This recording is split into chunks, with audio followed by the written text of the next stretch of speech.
Welcome, everyone. Good afternoon. Thank you for joining us today. We'll begin with the Pledge of Allegiance.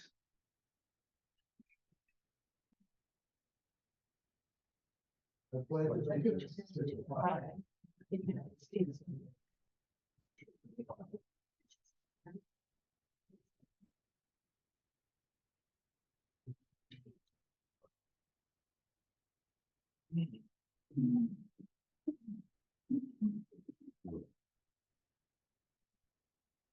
Up next, we're gonna adopt the agenda. We'll take a moment to look through it.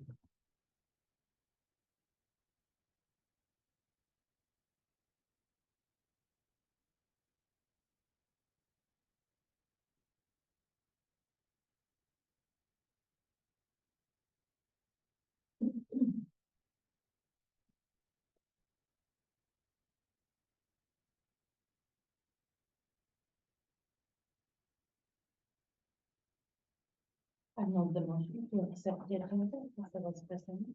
I'll second it. Then we can second it. Any discussion? Okay. All those in favor say aye. Aye. Aye. The agenda has been adopted.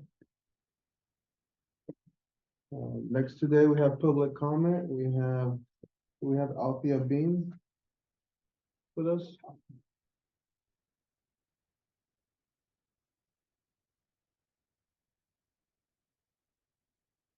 I'm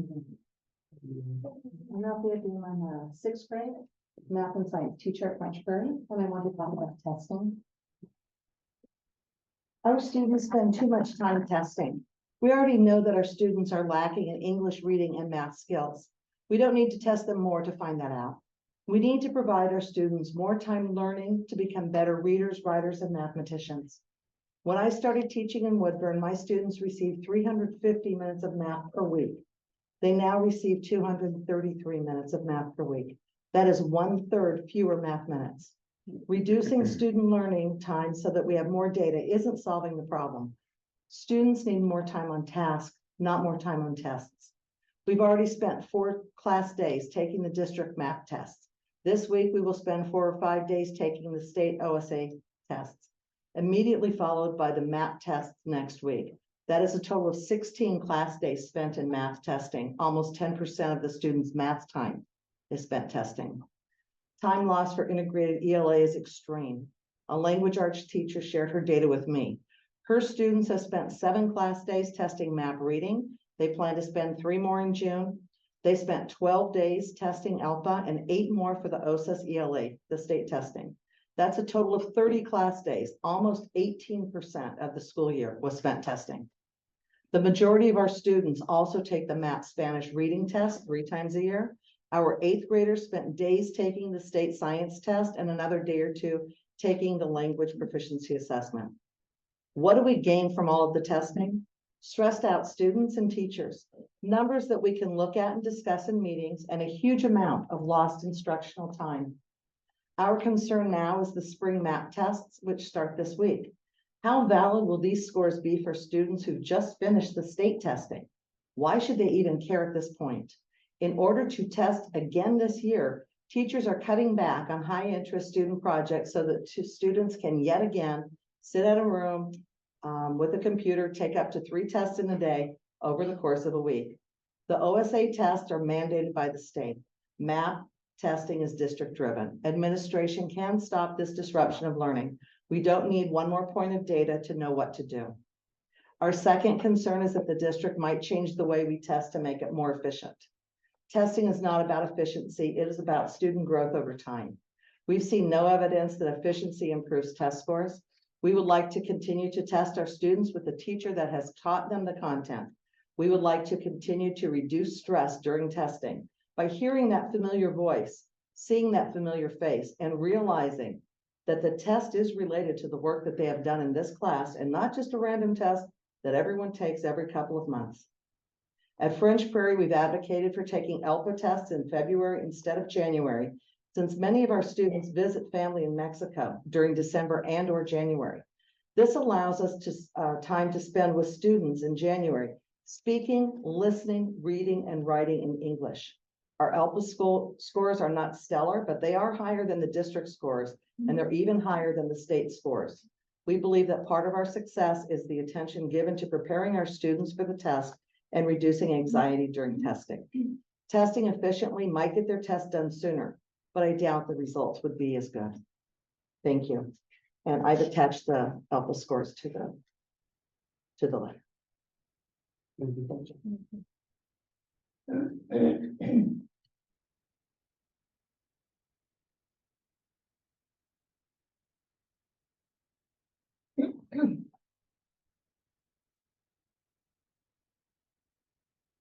All right, there are no more public comments today. So we'll move on to the next item, which is reports. Up first is board reports.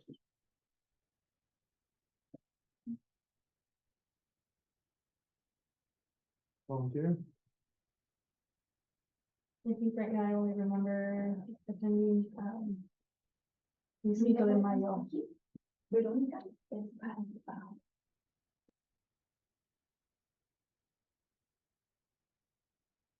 And seeing the students present. I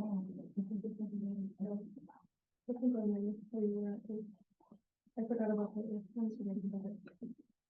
If you have comments for the public hearing, that's later on the agenda, but it is coming. Si va a participar en los comentarios de la audiencia pública, viene más tarde, pero sí va a pasar hoy. Okay. Gracias. So,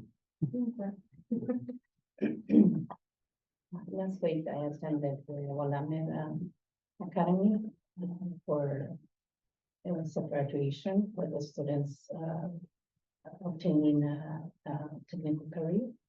So that was amazing.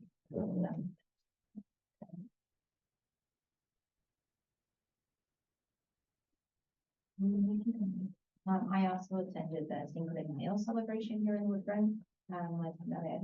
And then also last week there was a conference in Arizona that covered student data as well.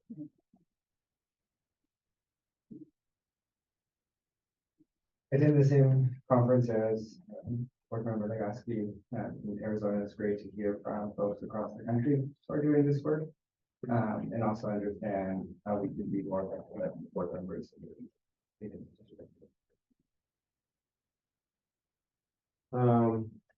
Back in April, I attended the Dia del Niño at the high school event.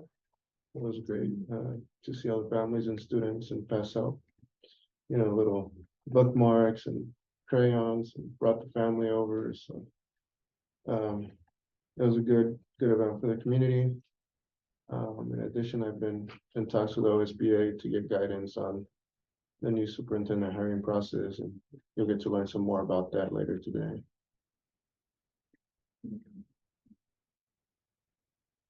And up next today is one item under the office of the superintendent, which is the 2023 summer school learning.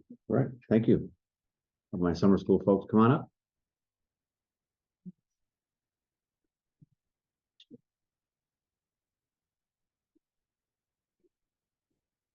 You can pull up some chairs.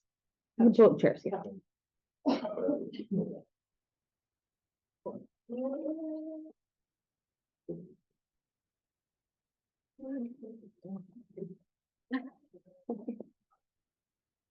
All right. Here we are again. We're very excited. We've been planning for several months already, and things are heating up, and we even met on Saturday to move all of our stuff. So summer learning 2023, cultivating joy, connection, curiosity through well-rounded summer learning. We're adding way more to our well-rounded summer learning, as you'll see in our presentation.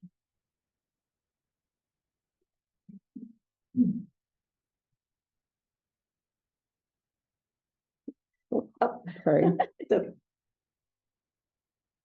So these are just this came from the migrant program, that the pieces that we're really working on to make sure are integrated into our program, elevating relationships and enrichment.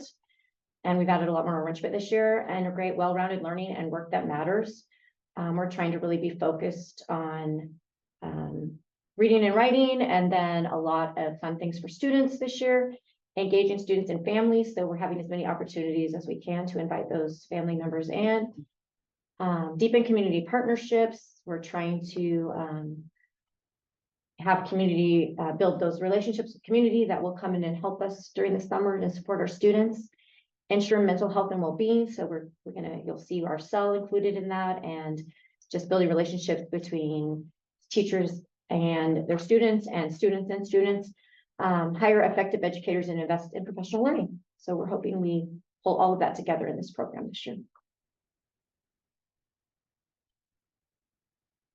These are just all of the pieces, the people who are going to work together to create this. I'll go back. Yeah. Yep. So if we have 3 teachers. There's way more teachers. Okay. That's an example. That's just the peer. So feedback is really an integral part of the planning process, that happens every year at the conclusion of summer school. Feedback is gathered from all of the staff that have worked at summer school, from all of the students that have attended summer school, and also gathered from their families. And so we really review the feedback from all the different parties involved, and then see what are the things that they really enjoyed and want to make sure that we retain, and where are ways that we can improve. So from some of the survey feedback we got last year we were able to offer a field trip, which was of course a huge hit with our students, but families and staff also really enjoyed it. So we're going to continue with a field trip this year at each site. We've also added an OMSI assembly. We couldn't add more field trips, but bringing in an OMSI assembly was a way to kind of bring another field trip to them in a sense. So each site will get one of those as well. They come in and they do a program for the kids. Do the field trips have a theme? Yes, we'll be going to taking kids to the zoo. The curriculum that they'll be learning throughout the summer is integral with animals, and each grade level looks at them in a little bit of a different way. So it ties in with all the stuff they've been learning.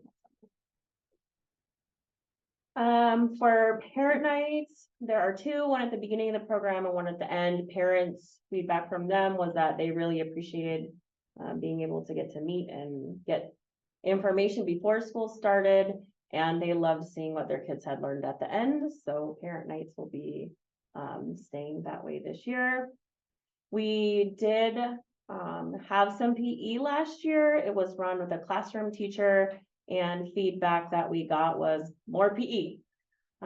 So we worked the schedule, and instead of it being 2 times a week, kids will be getting it all throughout.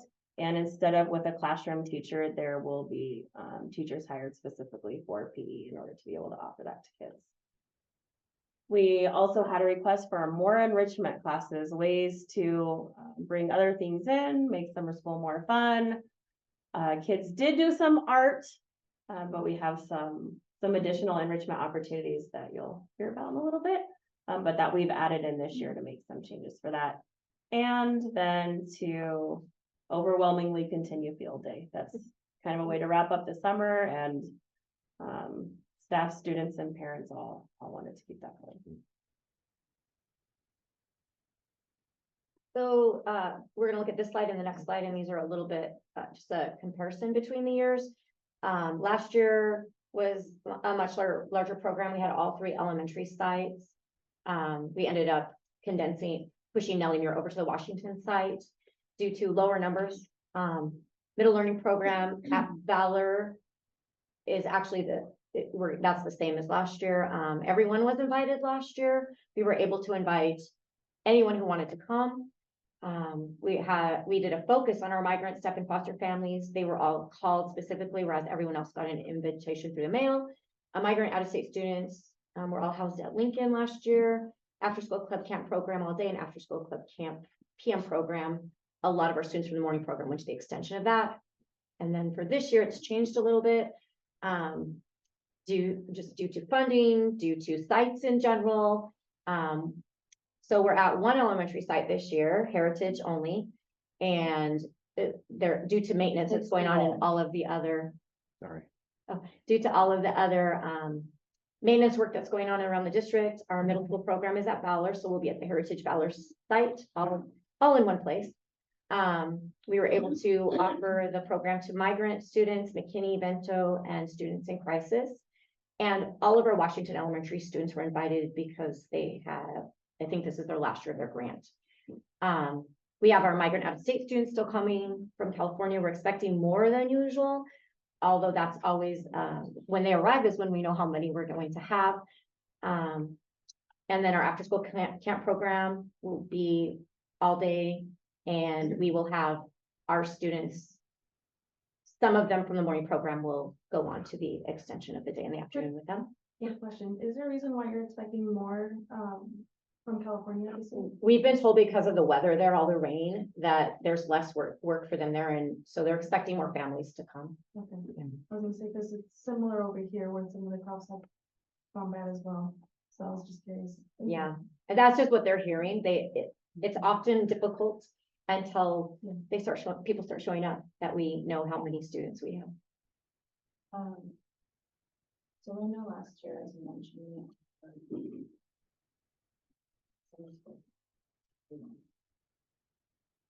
And from what I remember, I believe the conversation was that we would offer that for the state. Is that's right.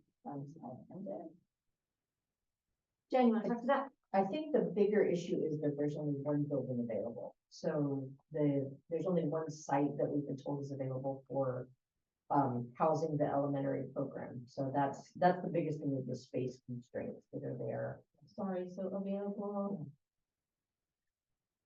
Like so the other buildings are not available because. That's my understanding from. They're doing that maintenance. They're doing major maintenance projects in the other schools. So So Heritage was the what only. projects are happening, Jill? You look at it, Sarah, here. She was trying to tell you. In the past years, we've also received a summer school grant from the state, funded out of their ESSER dollars. They did not offer that this year. So in the past, that's been about $1 million, and that is no longer available. You guys can see in your packet, we're running low on ESSER funds, so we are starting to pare back. Spending is on, but So when you say that those ESSER funds were not offered to us, we're not offered any of your budget cities. and that is how we paid for it last year. That's how we paid for a good majority of it last year. A chunk of it came out of ESSER funds as well as Title I-A, Title I-C, and then Washington has that specific grant.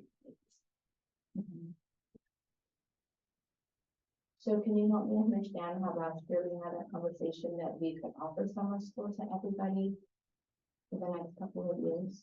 I think the plan was always to taper it back over time, especially if the ESSER funds run down and we've offered other programming. And ESSER funds are used for students, right? So why aren't we using summer school for students? Well, with summer school funding, there was a specific funding that came out of the ESSER fund, that came to all districts that was targeted for summer school. Mhm. And so those grants ended. So Right. we had, starting 2 years ago, we were getting 2 or 3 years ago, we got funding specifically for summer school that came out of the pandemic. So there are no other funds available to. Right, they're not provide summer school. granting those anymore. Right, but what I'm saying within our budget, there are no other monies available to offer summer school to all of our students, given that we know that many of our students don't have access to other extracurricular activities or access to and I mean, and thinking about what would it be? So there are no other funds available to provide. We did not budget them that way. We can certainly look if you'd like, if we want to find $1 million to do it. That's a conversation we can have, but at this point, we've got them. Last year, we went down from 3 sites down to 2. And it was 4 sites really, because Nellie was with Washington. Right. And is this what it was before ESSER funds, just one side? It was, previous to that, it's been migrant Migrant. only and the McKinney Bento and students in crisis only, because that's where the funding comes from. The Washington grant provided the opportunity for the Washington I think that theirs was a 3-year grant, although maybe one of the years was during the pandemic. So yeah, it used to be really small, So just this one is the side. last year for Washington. I believe that Washington's last year is this year. It's the third year, the SSMR. So then what would it look like next year? Much smaller.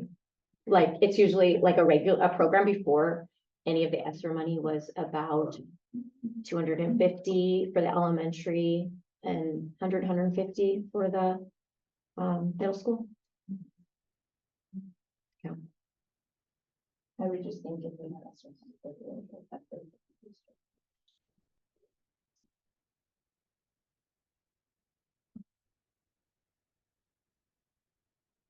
I just want to clarify. So the real reason why we can't do the multiple sites is funding, not loans. correct? It's both. I think it's definitely buildings that where we tried. And there's just no other place that can have that many students. But if, And then with that, but if we don't have the funding, then why are we gonna have multiple sites? I will say that in previous years, they've also done offsite. So for example, in Mamanesee, that's something became another available site. Mhm. So if there's no other locations in having. I believe we have preschool there Yeah. this summer as well. Yeah. Yeah, it's full. Yeah, and we are pretty much maxing out. The Heritage is maxed out.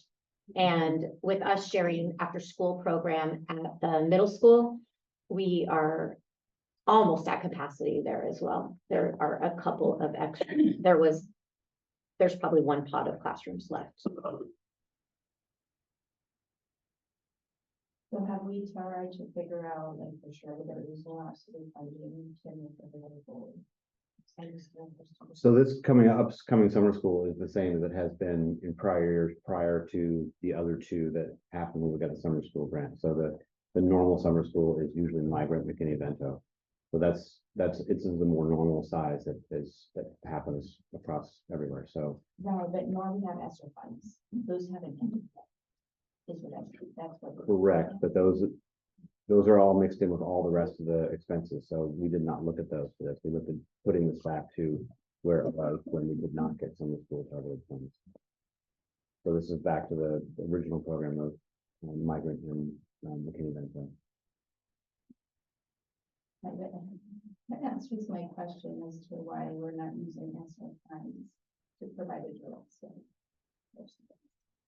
Okay, as we prepare to look at the things over the longer period of time, getting back to the things that are funded directly, like these programs, that's what we're using the money for. So if we want to take money out for the long term out of the ending fund balance, that just reduces other things. But at some point, the reason that schools have not done full summer schools for everybody included is that funding wasn't there. So traditionally, Migrant and McKinney-Vento was what summer school looked like. So we had a couple of years where we had the extra ones. If we want to consider taking additional dollars out of the ending fund balance or out of the longer term thing, that's something we can talk about in the budget, but we have not set up summer school that way for this thing. But the original plan from last year before was when those end, when the summer school targeted funds end, then we go back to Migrant and McKinney-Vento.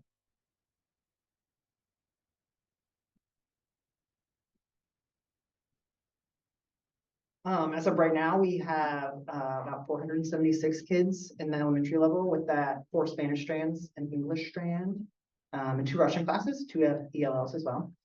And at the middle school level, we have 144 kids roughly right now. 5th, 6th, 7th graders and a newcomer class as well. So our proposed elementary schedule, student contact days will start on June 26th and run through July 21st, with the exclusion of the holiday, July 4th. Their school day will run from 7:30 to 12:45. That includes their breakfast and their lunch times. And then throughout the day, they'll have their language arts, math. They will now have their daily PE, recess, their social emotional learning, which will happen in the morning, and then a daily enrichment class. And there'll be 4 different enrichment classes that they'll rotate through during the 4 weeks. And middle school looks very similar. So they start at 7:30 and at 12:45. they get their breakfast and their lunch included, and they have language arts, math, STEM, PE recess, SEL, and as Max was saying, they have those daily enrichments as well. And we've added that PE teacher this year. So they will have at the elementary level PE every day for 30 minutes and at the middle school level for 45 minutes. And then they'll have multiple opportunities to be outside, moving around after breakfast, after lunch, as well as a 15-minute recess break that's scheduled into the day.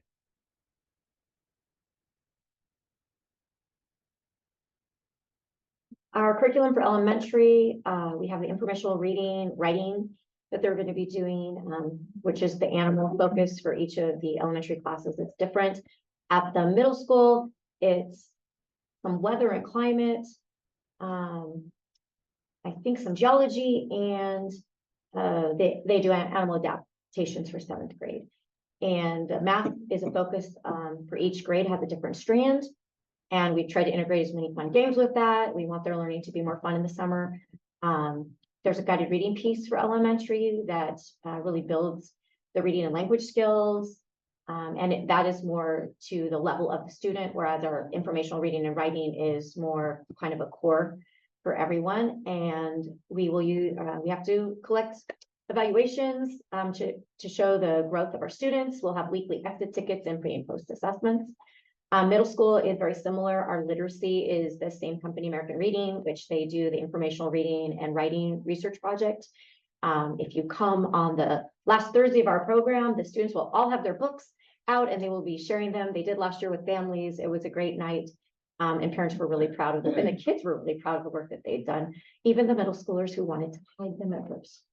The math, they also focus on math strands. It's math. And one difference in our elementary and middle school is that we actually have STEM class in the middle school as one of their periods, whereas in the elementary level, the STEM is an enrichment class. So they also have STEM classes and STEM challenges every Friday. Social emotional learning is woven in. There is some specific time to work on that and then to weave it into the different areas of the day. And hopefully working on that all throughout the day. Just a fun slide. The enrichment classes that we added, we have an elementary level, we have STEM, they will do 1 week of that. They will have 1 week of cooking and they will have 2 different weeks of art. For middle school, it'll be 2 weeks of cooking and 2 weeks of art. And like we said, STEM was already one of their class periods. Community outreach, we have the Woodburn Library that comes and they donate books for all the students and they help us with the reading, like the whatever program they run at the library, they run for us as well. So our students that don't actually have to get to the library to do the program, we do it and they support us with that. Buddy readers, we do have some smart readers from the district that are going to come and volunteer their time with us and do extra reading at the elementary level with students who just need that extra one-on-one. And we're trying to rebuild our volunteers, our high school program. We used to have 40 to 50 high school volunteers that would come and it was an awesome program. They would get their community service hours. Some of them would do special projects during that time that they needed for classwork. They have, since the pandemic, we weren't able to have volunteers for a while. And so we haven't had any, our program was down to like not very many at all last year. I think we had 1. And so hoping to rebuild that because it was a very great program for them. And I would have them come back once they were in college, they would still come back and want to volunteer. So it was a great experience for them as well as for us. The tooth taxi is something that we usually have, and they'll be hopefully coming back this year. And we're still looking for more community services. If you guys have any ideas, please throw them our way. At one year, the Willamette Food Bank was donating food every week at the site, so we're hoping to maybe connect with them again. But any other ideas would be great for us. So a lot of our migrant students, then they might not have services through dental services. And so it's actually a huge bus trailer. It's a camper thing. And it's a dental vehicle on wheels, right? And they come and they do a quick, they get permission, of course, from parents, anybody that they want to have their children checked out, they'll check them. They triage and then they decide who they're going to really work with and they give them services. We usually have a lot of students that get through. And they also come in and do a little toothbrush. How brushing your teeth is really important, and they give them free toothbrushes and dental floss and. Thank you. Yeah. So going back to volunteers, it seems like you don't have enough volunteers. What do you think is going on? Well, after the pandemic, we weren't allowed to have volunteers. So we had, the program basically died at that point, right? And the first year we were on Zoom, and then the next year we were finally back in buildings, but we weren't allowed to have volunteers in buildings at that point, just because of all the rules around the pandemic. And so last year was the first year we could have them again, and we did our usual, we reach out to the high school. We have a couple of people there that help us recruit. And I think that maybe the high school wasn't having the community service hours as well. And so the two things together kind of, we're hoping, because they are now they're supposed to get community service hours again. And we're hoping to build that program back up. Yeah. So pass that information around. And we actually, members out in the community who want to come and read to students, we just have to get all of the volunteer paperwork and videos all done before they can start. They no longer need to have proof of vaccination. No, I don't That's correct. think that's correct. Do you happen to know if parents or individuals who have signed up to volunteer during the school year, if that's valid during the summer, or they need to? It is, and last year we took some of them on the field trips with us, and we will also be asking them again. We get that list from the district office and we invite as many of them as we can to come. But once again, the more volunteers, the better. Weekly cell topics, we're going to continue on with what Cell Harmonies, who we work with during the school year. And every week we try to have a focus, and the teachers, that kind of keeps them reminding students about what they're working on that week, and then integrating it into group work and whole class learning. And it helps with just self-management and behavior management in general.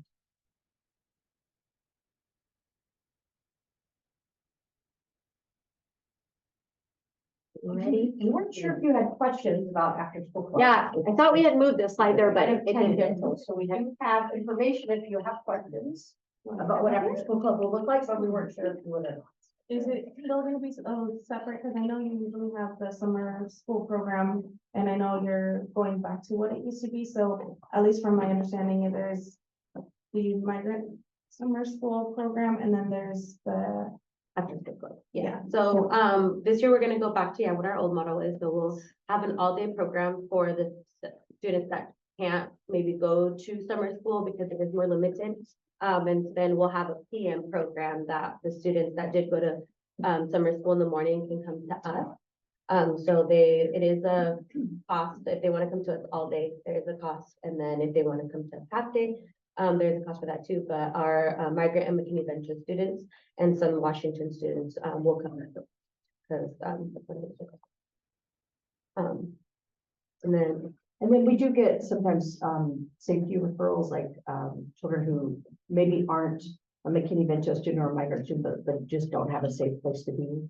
And the schools, both during the school year and the summer, can advocate for those students. And then there's kind of limited funding, but we can cover some of those students out of 1A as well. So if there's ever a safety concern or a family that just doesn't have somewhere for their kids to be, we'll find a way to get them.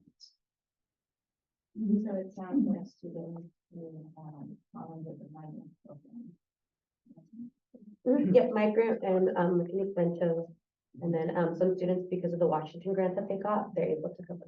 Yeah, They're Washington, if we have Washington. Yeah, the Washington grant came in a little higher than the original estimate that we got, not dramatically, but enough to be able to offer it. And right now they're contacting first the families that had said no to summer school to make sure that they didn't say no because they thought they wouldn't have somewhere to be in the afternoon. And they've contacted all of those families, and now they're contacting the other Washington families.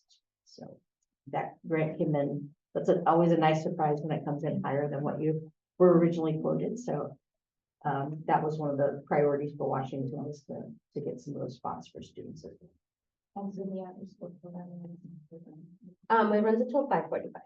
Is that what it is now? Yep, that program. So the AM piece will start at 7:30, and then some kids that are just gonna come, they can just come the afternoon only, with the rest of the summer school students. And they'll head over to us around 12:45 until 5:45. We will have a bus for the students that can get picked up. That will go home at 4 o'clock. And then parent pickup will be from after that. And then there obviously are certain scenarios where we have to go case by case, where we might have to advance some students home and everything like. So in talk, how many students do we serve for you? Last year we served roughly, or like in the summer, 198 on a regular basis is what we serviced last year. We're aiming for a little bit higher, hopefully. We stopped up for about 250. So we're hoping to get some more students there this year. It's interesting, we did hear from, Doris Morales at, Washington's been calling some families, and she said it's interesting because quite a few families have said, you know, even if we've offered it for free, and they said, you know, the kids kind of want some free time too. So some of the families have been really interested, they're very excited about it, and others are like, we'll just stick with the morning and then come back. So it's nice to have options available though, and there are still spots available there. And then, for summer school, how many students are we on?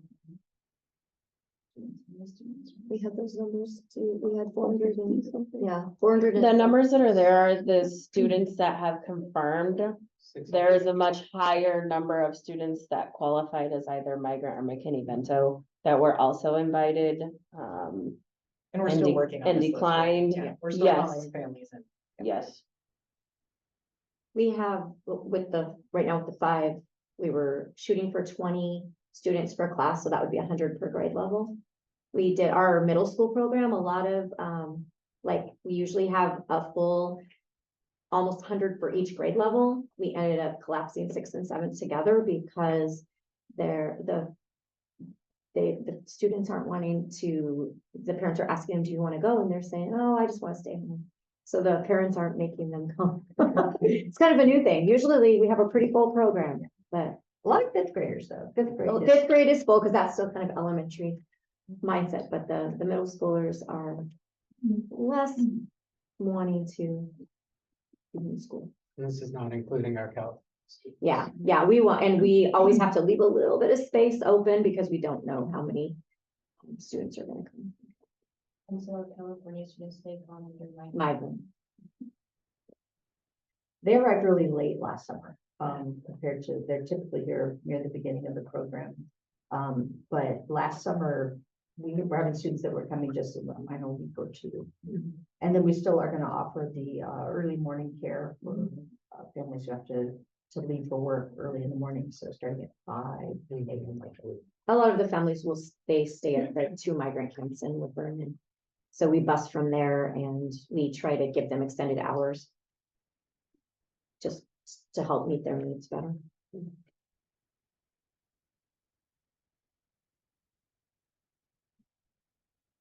Is the after-school club program overlapping again, or because usually it overlaps 2 weeks, doesn't it? No, this year we're only running the same amount of time that summer school's running. Okay, same dates. Yeah, same day. And then, they'll do their extra 2 weeks usually with those families that kind of still stay behind. Yeah, if we have families from California that stay after our program is ended, we usually offer something for them for a little while until they're done. So you talked about elementary and we offer high school.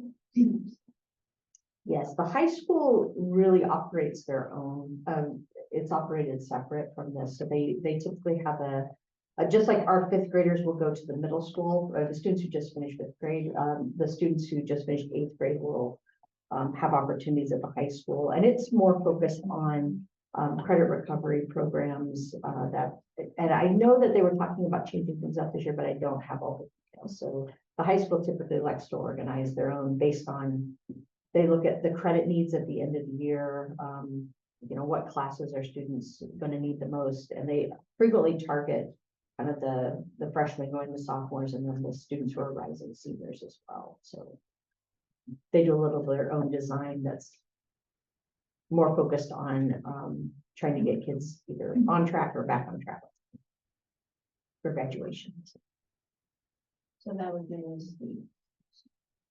So Joe, why isn't the high school presenting? Because they don't, this is not the migrant McKinney-Vento summer school, so. But I think we asked for some. Right, so they're, yeah, their credit recovery program is just different, so I'm sorry, I misunderstood that you would want the high school here to talk about that. So does the summer school follow the same schedule and stuff?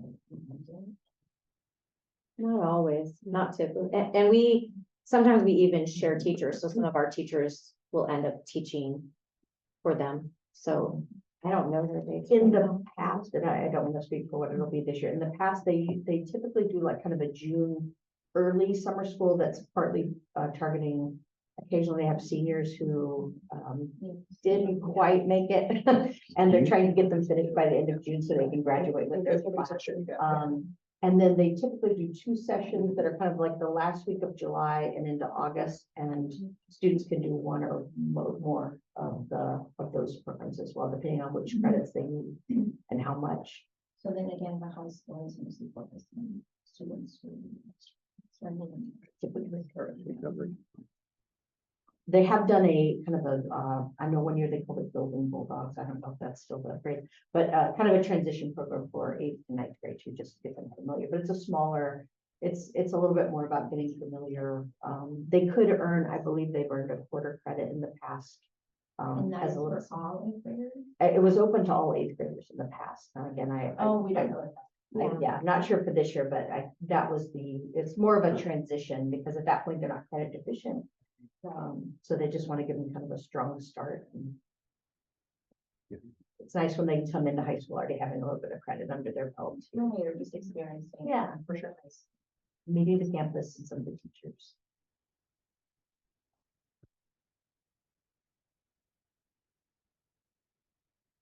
Any other questions? Well, thank you for letting us present, and you are invited to come visit anytime. Come on the field trips with us too. Yeah. So, We'll give you a community service hour.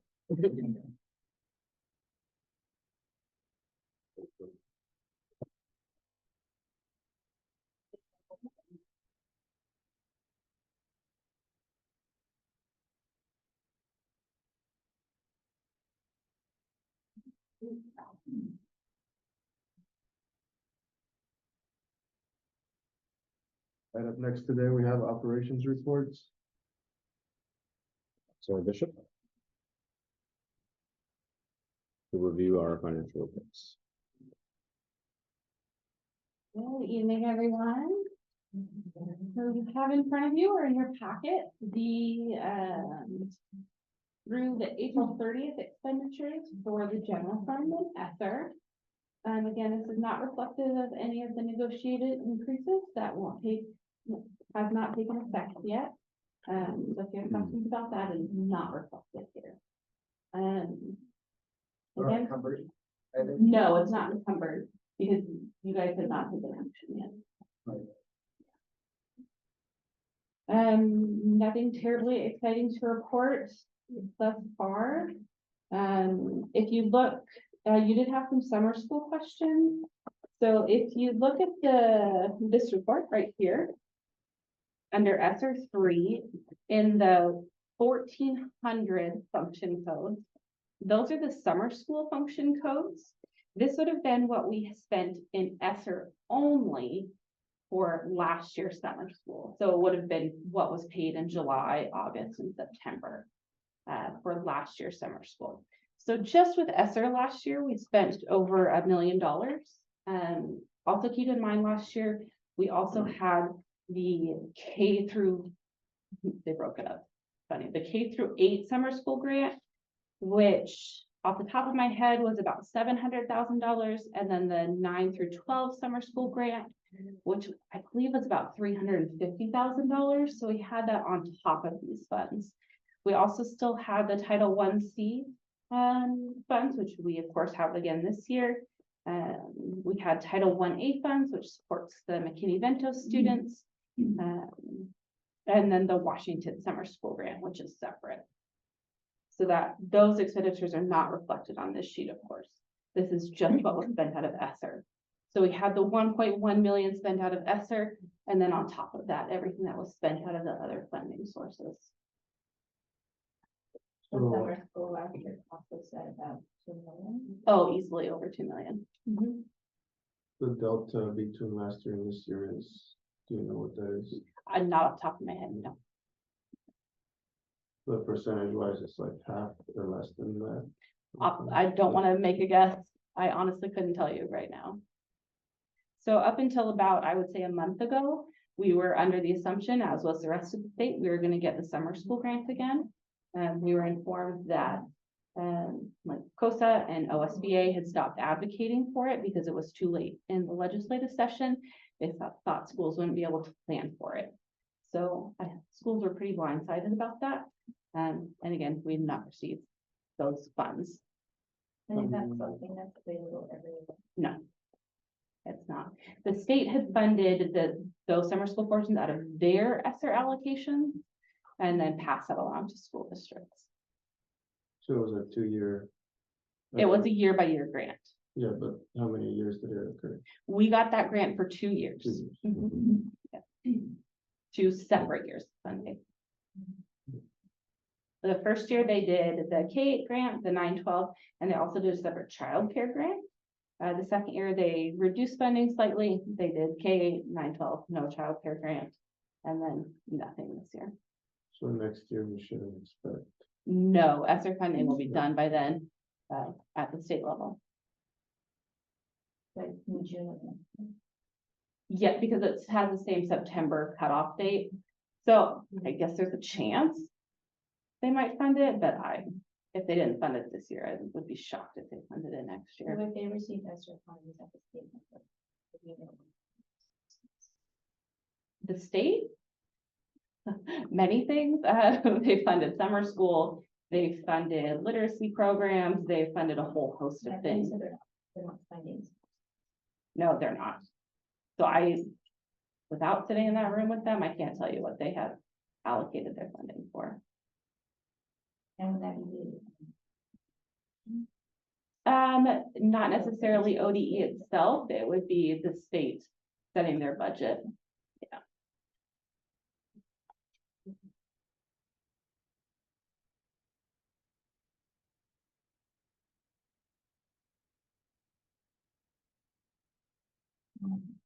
So in looking at, right, maybe you can help me understand, so as I was looking under some of these codes that Mhm. are under IT Sure. and, the big amount of money, I mean, what did we fund them? Which one are you looking at?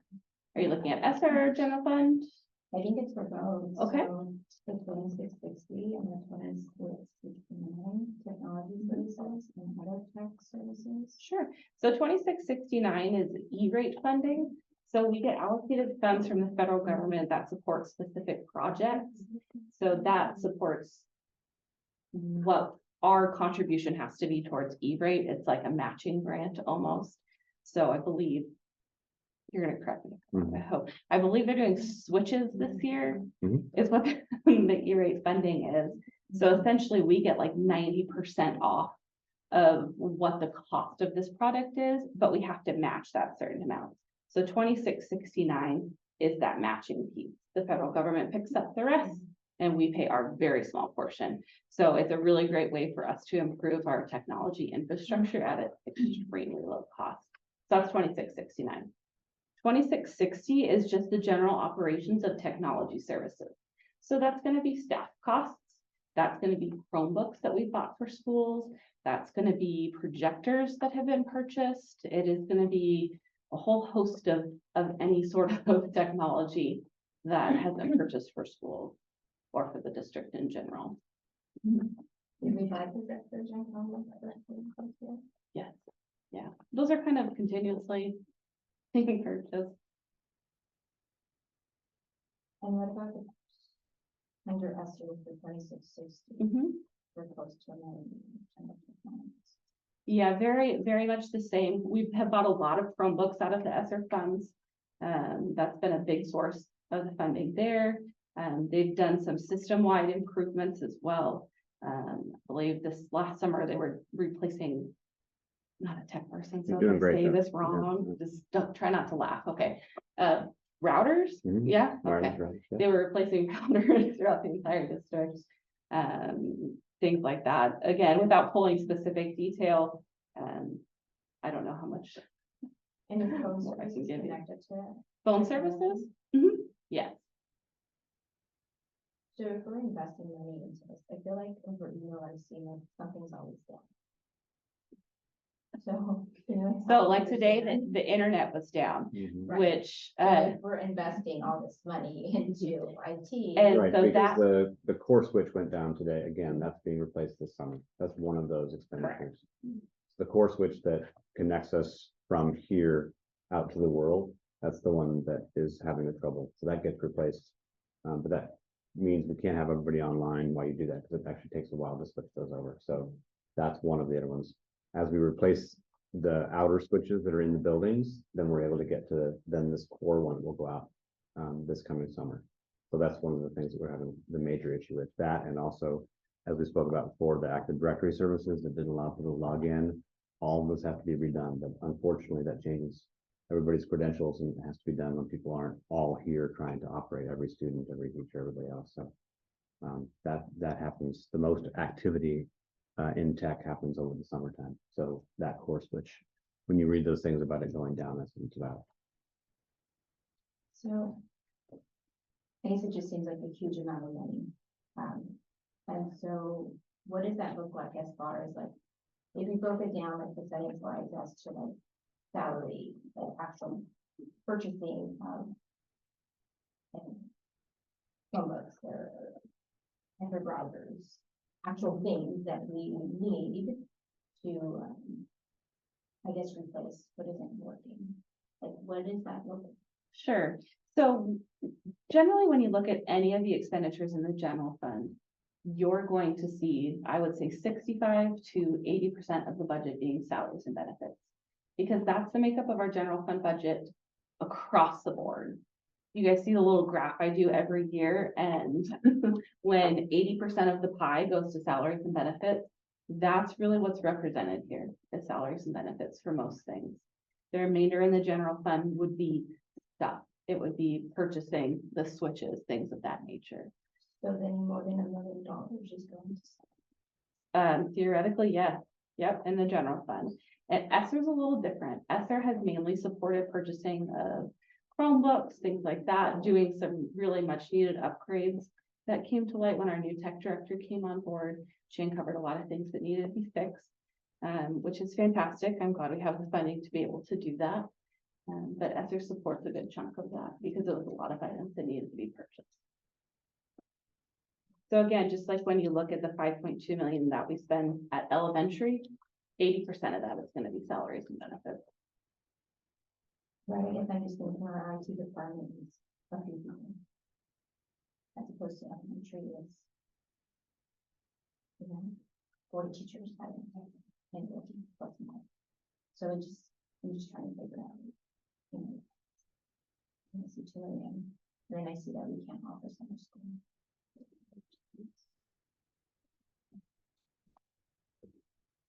So thank you for that.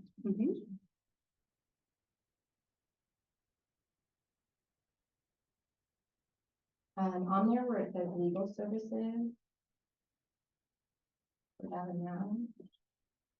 On the general fund? Yeah. Legal services as far as. Any sort of legal service that the district requires is paid out of there. So it could be reviewing construction contracts, it could be human resources type items, it could be liability issues, just any sort of legal services. Does that include, negotiations? That does not include negotiations. 2014 election services. Benny can really help with that one. That's, so this year was an election year, and so we have to pay the county for the services. I don't know what the, like, the ballot, I'm guessing it's like mailing ballots, or we have to pay a fee. We'll get a bill for that, that's why there's money in that account this One of those year. that we're required to do, we don't really have. Yeah. And then the, so I noticed ID and advanced placement. For an amount, but we only offer. We offer ID. Okay.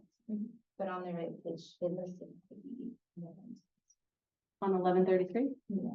That's because those are commingled. The allocations are commingled in that one function. But we only offer. That's not correct. We offer AP and IB at the high school presently. Oh, we do. I thought we did.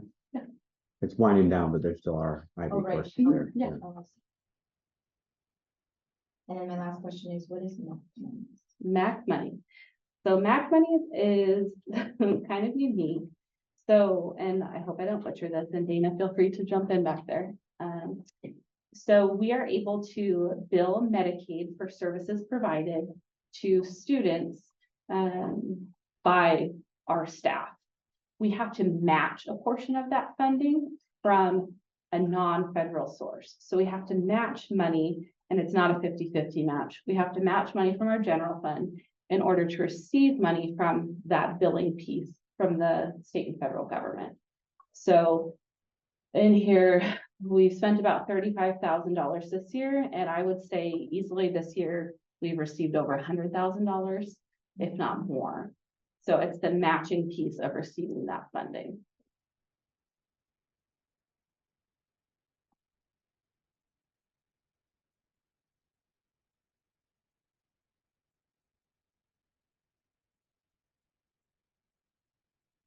And I should clarify it as well. When we receive that funding, it goes into a special revenue fund. It cannot come back into the general fund. And is that? It is, we can only provide certain things under the MAC money portion.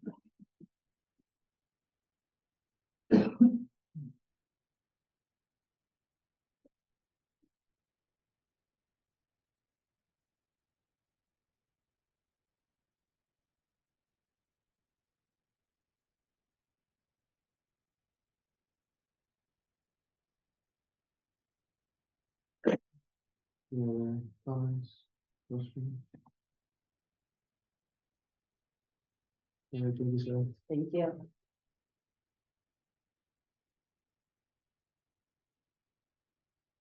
All right, up next, we have confirmation items. The meeting minutes from 2 previous meetings. Acceptance of gifts and donations, surplus property disposal reports, and couple of funding proposals and applications. Take a minute to review those.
Can you speak to this, Joe? We are applying for these grants, Correct. and where they this timeline? So the 21st Century Grant, our folks were here just right there, right? I knew it was close, due Friday. So they're in doing, this is how one of our primary funding sources for after school club. So if we don't receive this grant, we'd have to figure out a different place within the budget to fund some of the parts of after school club for the coming year. So this is Is this an annual application? A 5-year. 5-year. But it's, we have been told there's over 100, there's much more competitive issue. There's over 100 organizations and school districts applying for 25 grants, which is dramatically higher. So This is for the next. we're working really hard on this. This is, our grant and June, 15th.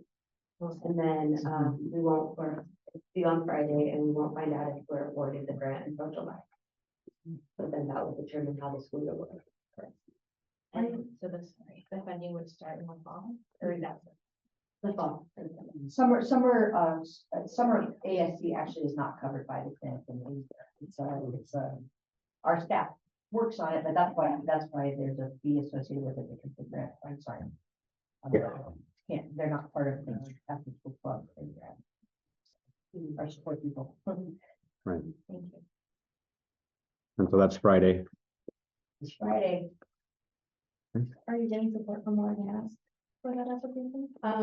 They are part of the evaluation process, so, they can't. Yeah. We have been reaching out to some other partners. We've already heard back. We sent out an interest survey with some new focus areas this year. So I'm pretty excited. We've already heard back from some potential community partners and corporate partners. We're hopeful. Mhm. And then the second one is the Grow Your Own grant. This was awarded essentially to districts based on their bilingual student population. So ESSER 3 funds at the state level were repurposed to do that. So they sent out an invitation, and then I think they selected 20. They offered it to 23, they offered it to 33 districts, and then 23 accepted. So we accepted the opportunity. Now we have to go through a process of doing a budget narrative in those cases. So it would essentially support professional learning and support teacher preparation, some tuition remission, FTE with a focus on recruiting and retaining people and mentoring, some childcare, some financial support for apprenticeships. So the award amount is $250,000. So again, they put it out for districts that had high levels of bilingual folks, and then you could accept the opportunity. Then we have to go through a little bit like we do with every year with our title grants. We have to do a budget narrative and a budget plan, and then send those in. Those have to be approved by them. And so when would the funding finish? As soon as we do the final application, we'll be using it for this next budget season. That's a 1 year. Mhm. There may be others in the future, but this is the current one. And these again are done through ESSER.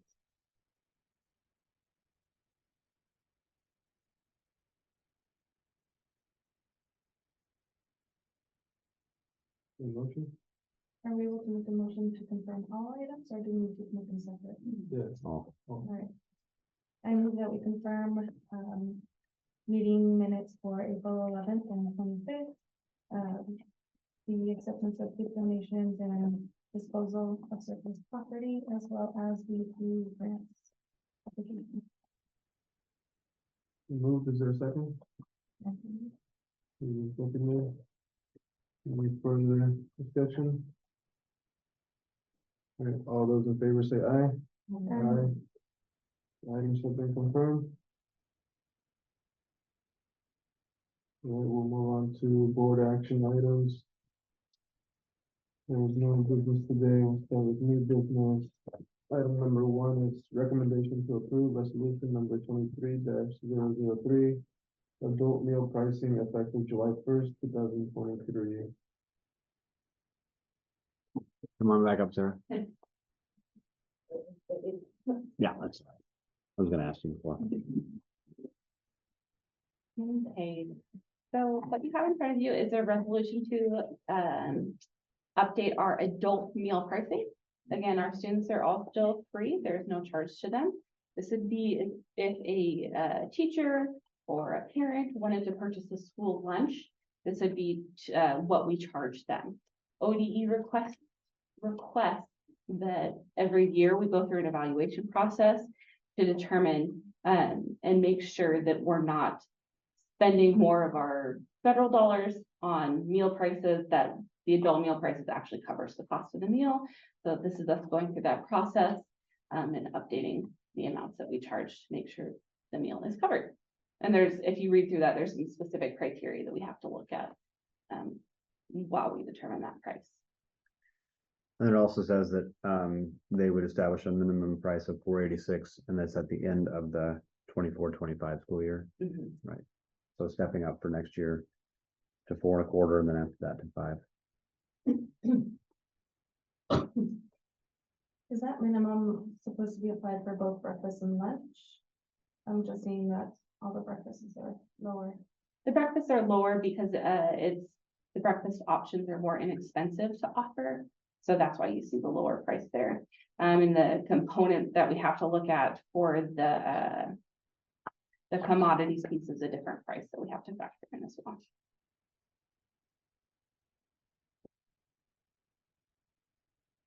Is it a typo in the background info? It says 22-23 school year for these kids. Sorry, I'm trying to pull it up. My computer. That's why I make sure we're aligning with federal regulation. Yeah, so that is the current pricing because we don't have it for next year. So we use the current pricing to project for the following year. So what you're reading there is correct.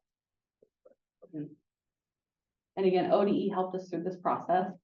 So that's where we've got the pricing from. And do we have staff? I mean, what do they look like? Of adult participation in meals. Yeah, we have some staff participation, probably more so at the high school than at the elementary schools. It's not a ton, but we do have staff that purchase meals.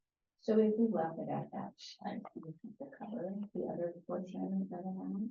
Essentially, I mean, is that?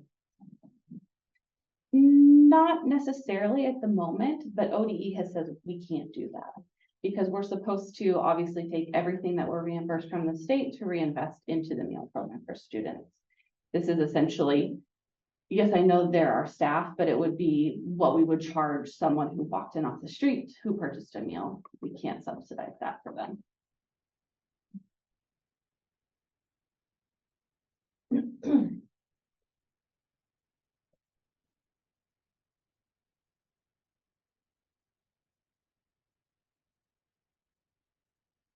I move we approve resolution number 23-003, about meal pricing.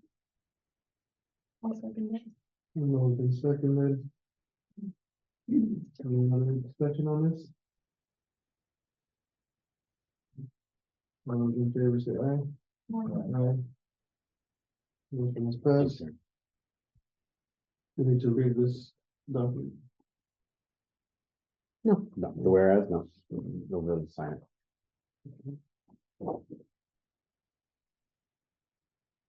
Next, we have language arts, instructional materials adoption, and materials to support English language proficiency standards adoptions. Okay, we'll invite up Chrissy Chapman and Nicole Pete.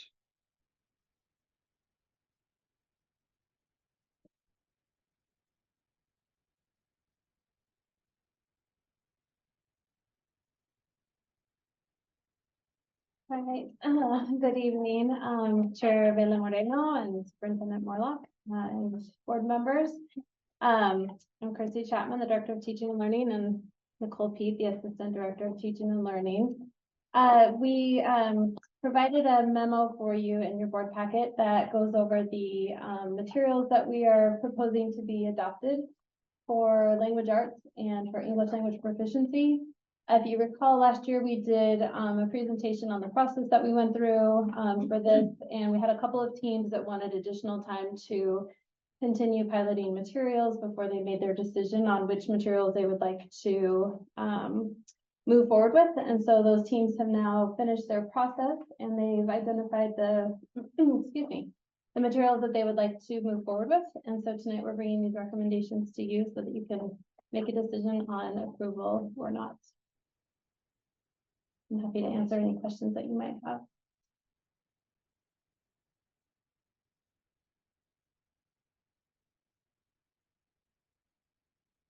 Can you speak to where this curriculum is being used in the state or the country? So the Oregon Department of Education comes out with a list every year of proposed materials for that, whatever the content area is for that year. And so our team started with those materials. Some of the teams were able to identify materials that fit our purposes. A couple of teams we did go through the independent adoption process with, and so those are materials that as an adoption committee, we find different materials that better meet the needs of our students and our teachers. And so we have to make sure that those meet the state criteria as well as the district criteria that our committee develops. And so So all of the materials are available nationally, and used across the nation. It varies by publisher, but they're all national publishers. Mhm.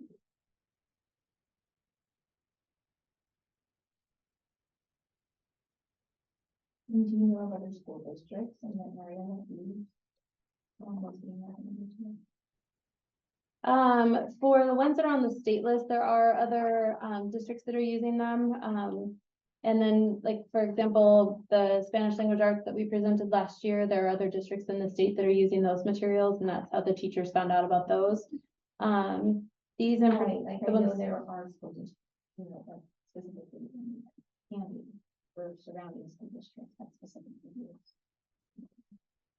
I don't know of specific districts, except for the K-5, English language proficiency. Like I know that Salem Kaiser, uses EL Achieve as well as Hillsborough. But the other ones, I don't know. Do you have any information? No, not right here. We can ask the reps. They always have a list of other Right, I would districts. just think that maybe we would have reached out to school districts who already use the material. And what if we don't think- Mhm.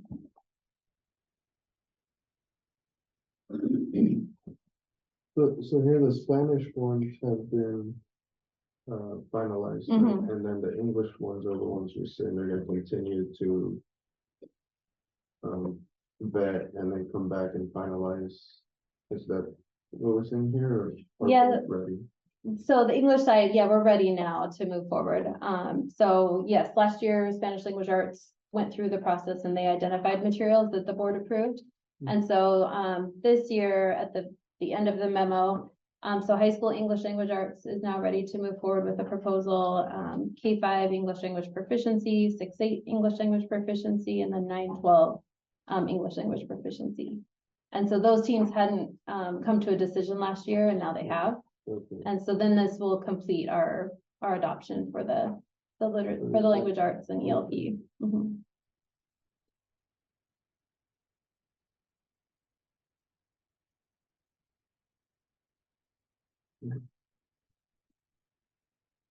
Any questions? Any motion?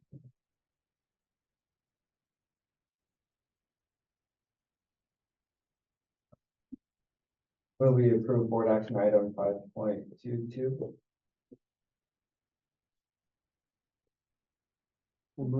Seconded. Any further discussion? No, all those in favor say aye. Aye. Yeah, motion has been, thank you. Thank you. Thanks. All right, item 3 is the next Woodburn Education Association and Woodburn School District Collective Bargaining Agreement. Okay, on your tables is the final document. There were some small edits that we went through over the weekend to come up with those. So the ones that we sent you on Friday was very similar to this. So you know, it was a long process. It took about 10 months, I think. Is that right, Tony? Yep. 10 months. We came to a tentative agreement a few weeks ago, and then our association team yesterday, all of their membership did vote to ratify it. So we're pleased to hear that, and they sent a message to the chair and myself.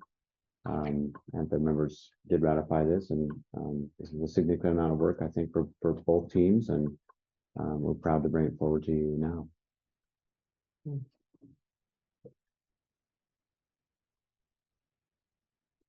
And so what is the total cost for this contract?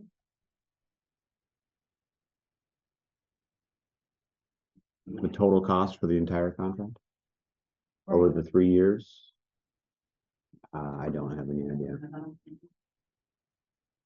You don't know how much it's gonna cost the district Over the 3 years, or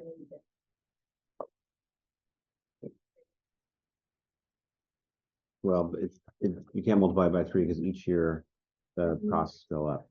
But it'll be, yeah. Right. And I'm. Okay. What's our generalized amount for this year right now?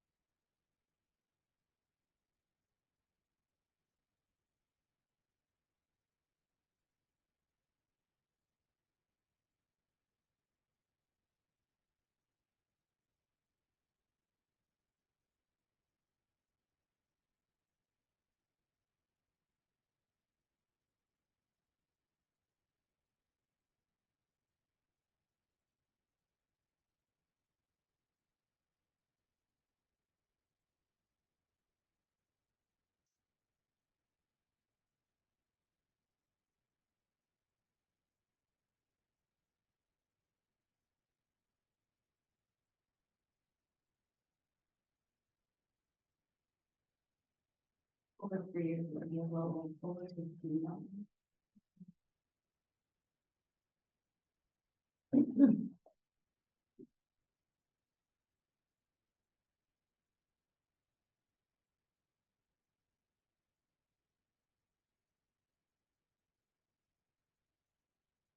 So for example, this next school year, do we have a rough idea of how much would go to cover the first year? The first year of the contract. Yeah, so the first year of the contract will probably be a little less because of the close stack on top of each other. So we're gonna have an impact this year, then we'll have an impact next year. So for the second year of the contract, it would be about 5 million, 4.8, give or take.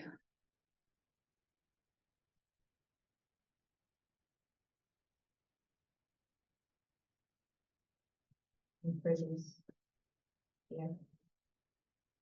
Sorry, I'm operating at a lot of years. So when you Sorry say about that. second year, that would be 20. 23, 24. 23, 24 is the second year, and then 24, 25 is the third year.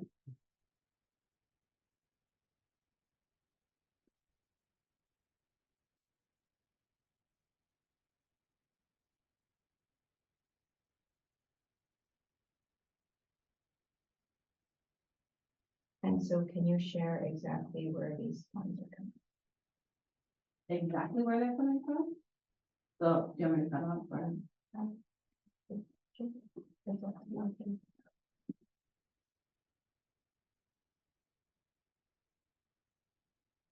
If there's people listening, maybe they can hear me better than shouting from the back. So it's where our regular budget comes from. So there's gonna be several sources. So there's gonna be general fund, which is mainly supported through tax revenue in the state school fund. Some positions are funded from, specific grants like Title I-A, student investment account. So I can't tell you specifically which amounts right now, where those amounts are gonna be coming from, but it's gonna be the general operating budget across the board. Any of this from the ESSER funds? No, because Esther's gonna be going away. So this has to be sustained with our regular operating budget.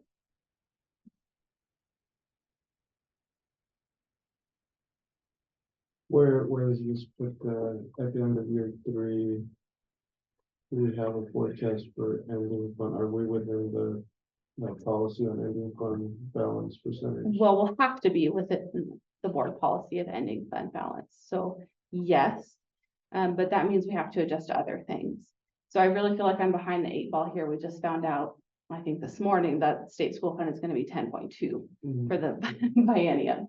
So those projections they're moving right now. So a lot of it depends on what state school fund happens. We still have another year in the biennium, so we have this year and then the following year. And then it also depends what our enrollment looks like going forward as well. So I can't tell you when and what and how we have to make adjustments because it is a year by year look. So When you say adjustments, what is the? for this current year, The fall. Fair. I'm operating out of many years right now. That's a great question, and we're gonna go into great detail with it next week. Yeah.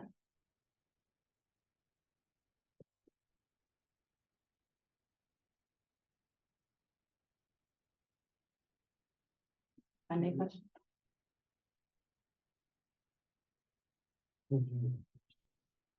I'm really proud of this collective bargaining agreement.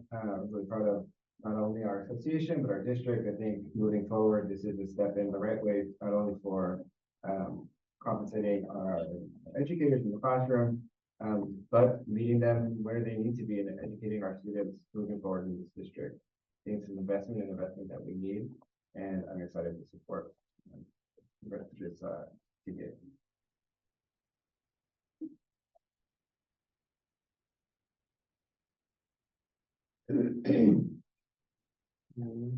Comments?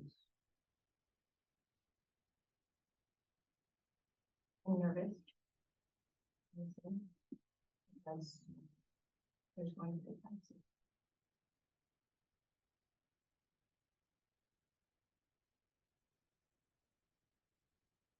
I move we approve item 5.23, the Woodburn Education Association of the Woodburn School District collective bargaining agreement. I'll second it. Moved and seconded. Any further discussion? All right, all those in favor say aye. Aye. The motion is passed. And we do actually have our association president would like to do the signing of that now. Sure. We pass on, you remember those 2 copies? There are 2 that say sign here.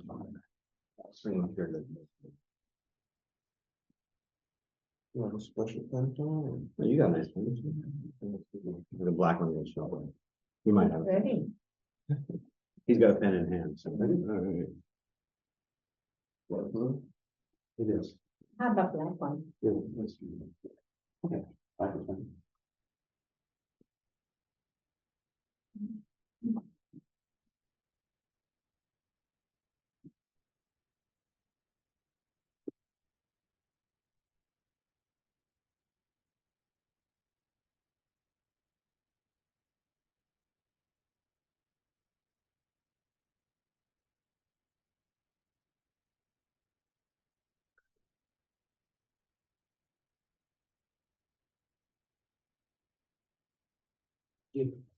All right.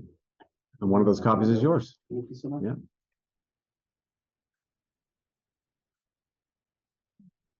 Thanks.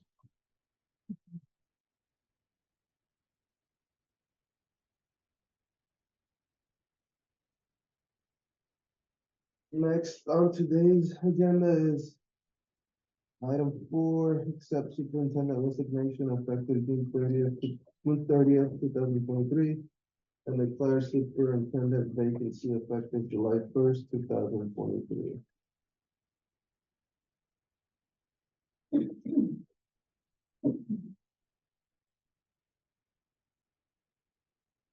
We have Dr. Morlock's resignation letter. Take a moment to review that.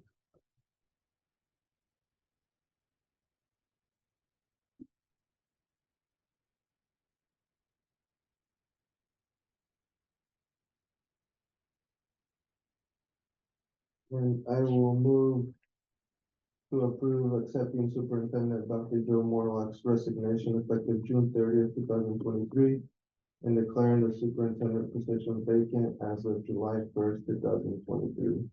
It's been seconded. Any further discussion? All right, all those in favor say aye. Aye. The resignation letter has been accepted. We will now move on to a public hearing for superintendent qualities and qualifications. So at this time, we will set aside some time to accept feedback and input from the community for what qualities and qualifications they would like to see in the next superintendent. Ahora sí vamos a tener la audiencia pública sobre las cualidades y lo que esperamos ver sobre el próximo superintendente. We ask you to please refrain from naming any individuals. We are focused on qualities and qualifications.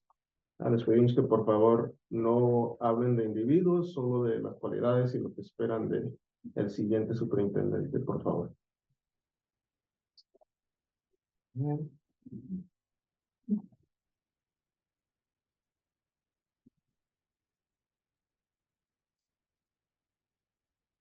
I think we have, You actually Yeah, have, so you have a packet in front of you of some that were emailed. Um, They're, you don't have to read them into the record, but I would suggest that you maybe comment or read from them. And then there are, that I know of, two that did want to read it into the record, and they're here.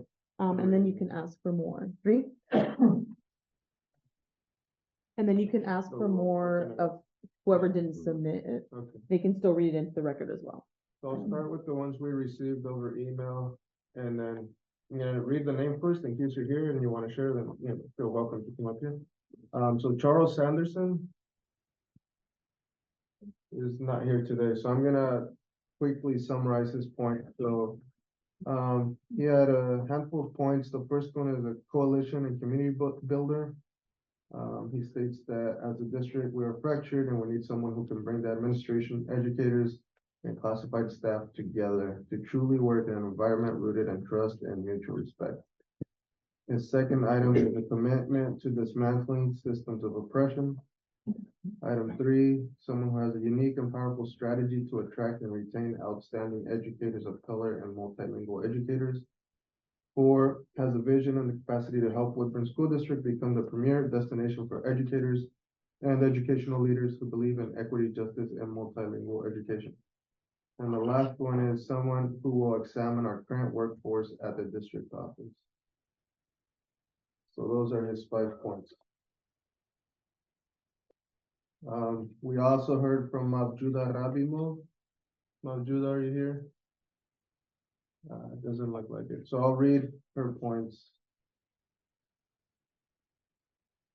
As an educator with 25 years of teaching here in Woodburn, I recommend including one parent from each strand during the interview process, Spanish version and English.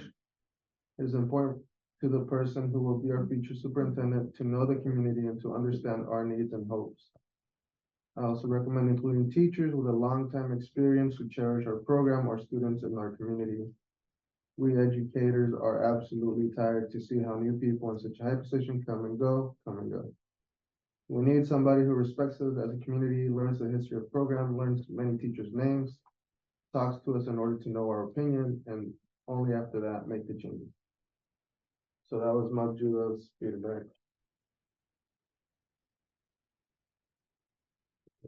Also heard from Johan Rostes. Not here. All right, I will read their feedback. This school year has demonstrated that an administration that rules on high issuing edicts from afar is fundamentally flawed. An administration that communicates through passive aggressive newsletters and positions itself as the authority of a school they never occupy cannot effectively work with our schools. Future superintendents must be an active, engaged member of the community and be willing to routinely visit and engage with the schools. They must be seen and known to the community and be willing to face the reality on the ground directly. They need to be here to hear the community directly and openly and show that they are willing to hear and work with the community, not lord over it. And finally, the next superintendent must be committed in actions, not words, to the diversity of our campuses. Any superintendent that does not recognize the breadth of backgrounds and learning needs of the student body has absolutely no place as a superintendent. Victoria Sue. Okay. She had a few points. I will read them. 1, understands the status quo of our schools and students. 2, understand how to better delegate and utilize people at the DO and hold them accountable. 3, understand and prioritize the creation of and maintenance of district-wide systems. 4, document and share details of systems to needed members or future members so that systems don't just get forgotten during any transition period. 5, prioritize the needs of our students and families. 6, use reliable and representing data about our community when making decisions. 7, be open-minded and acknowledges the voice of staff and students. And 8, be thorough in the thought process to consider how decisions impact different stakeholders.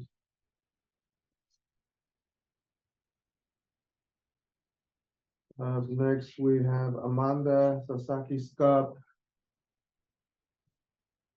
No, okay, she has 3 points. I will read them. Number one consideration would be that the superintendent is well experienced so that major functions of the district can operate smoothly and we can continue to work. Number two would be that they have a deep understanding of multi-tiered systems of support. And item three is to build consistent practices and procedures. And up next, we have Oh, it doesn't have a name. Tony Psalm. yeah, that's what it was. Tony Solomon, he's here too. Really.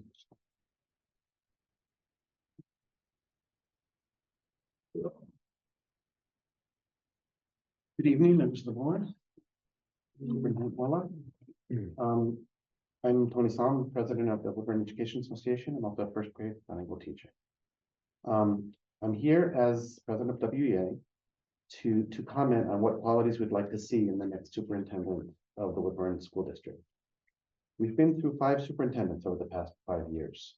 While each of these leaders was personally likable and approachable, and while the pandemic certainly presented unprecedented challenges to school leadership, what's been missing before, during, and after the pandemic is any sort of recognition of the need for serious reforms in the district office's way of doing business. Our next superintendent should also commit to being here long-term, or at least for the next 5 years. There's a long-standing perception of a district office with the superintendent at the helm that is insular, set in its ways, lacking understanding of the way in which the community's unique cultures work or communicate, revealing an apparent unfamiliarity with the current realities and stresses of day-to-day teaching. A leader should be genuinely collaborative and not simply make superficial gestures that don't lead anywhere. A new superintendent should be unafraid to shake things up, to reorder WSD systems in a way that is directly responsive to the actual needs of students and educators. To start with, a new leader, just like those who work around him or her, should spend significant time in classrooms at all levels, not as evaluators, but as participants in daily activities. Our leaders should be genuinely curious and involved in the actual reality of an educator's world. Secondly, the idea of including educator voices in decision-making cannot and should not consist of more of the same. That is, inviting educators to sit on committees that have no power and make no meaningful decisions. Educators need to be trusted to know what is needed today to ameliorate some of the stresses that confront us in these unprecedented post-COVID times. Among some of the urgent issues that confront us today are the mental health crises that many of our students face, an epidemic of severe behavior issues that we are still ill-equipped to deal with, as well as over-testing, that is, the district's long-entrenched fixation on collecting data for data's sake, which only adds to student and educator stress without adding anything quantifiable to student outcomes. Just to add, Althea mentioned some of this earlier. Lastly, but of equal importance, is having a superintendent and support staff whose outreach to the community is extensive and genuine. It's not enough to post announcements electronically or send home notes with students. A leader needs to reach out to the community directly through organizations such as Bakun and churches attended by the Russian-speaking community, not by merely sending notices, but by appearing in person and listening to the concerns that are out there, not just about dual language programs, but about how best to help students navigate their school experience and how to have a meaningful voice in decision-making. In ratifying a new historic CBA for Woodburn educators after 10 long months of difficult negotiations, a giant stride has been made in honoring the hard work of teachers and enshrining dual language as a basic tenet of our mission. Words alone, however, even words enshrined in a legal document, in a legal contract, will not accomplish the change in culture that's so badly needed in this district. Change in culture entails a desire to create organic change based on what is being said. A change in culture entails district office administrators spending more time in classrooms than managing spreadsheets in the district office. And most of all, a change in culture entails ending the entrenched father knows best approach to curriculum and professional development At long last, treating and valuing our frontline educators like the creative and innovative experts that they must be every single day. Thank you.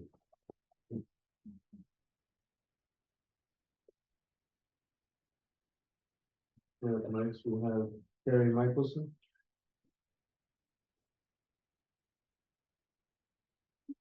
Evening, happy Tuesday. I'm Carrie Michelson, the Vice President of Woodburn Education Association. I just have a few comments on qualifications we'd like to see in the next superintendent. I'd like to start by mentioning a few things that have been working that we would like our next leader to build on. So earlier this year, the superintendent had a listening session with certified members.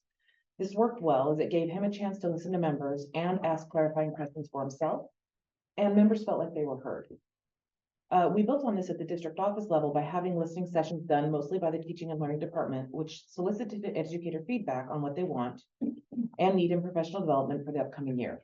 Listening sessions both create the feeling of being heard by those speaking, as well as providing the opportunity for the listener to get to know their community and ask clarifying questions, which allows for more clarity and communication. Committees like the Math Task Force and Math Adoption Committee, for example, which have a leader who ensures follow through and who also ensures the outcomes are met, can be very helpful.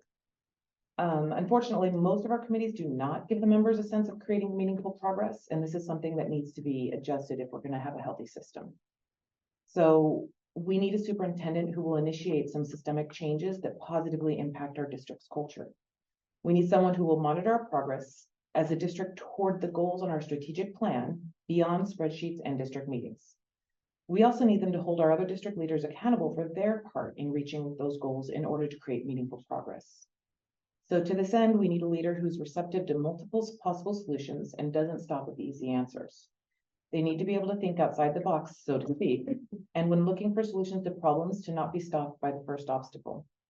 They also need to be committed to learning about the ways in which the various members of our community best communicate in order that meaningful change can become an enduring feature of our way of doing business.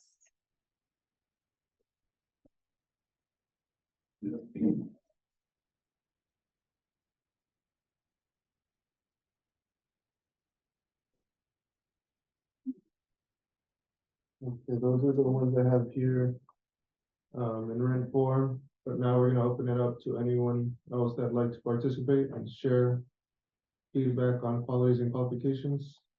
So please come on up and speak.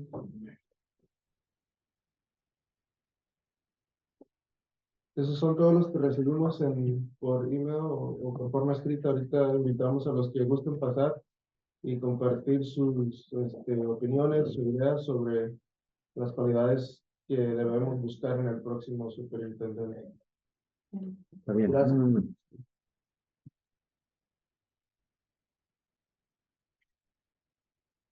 Buenas tardes. Esta carta la hicieron los padres, bueno, la hicimos. Y vengo representando a los padres de aquí de Woodburn.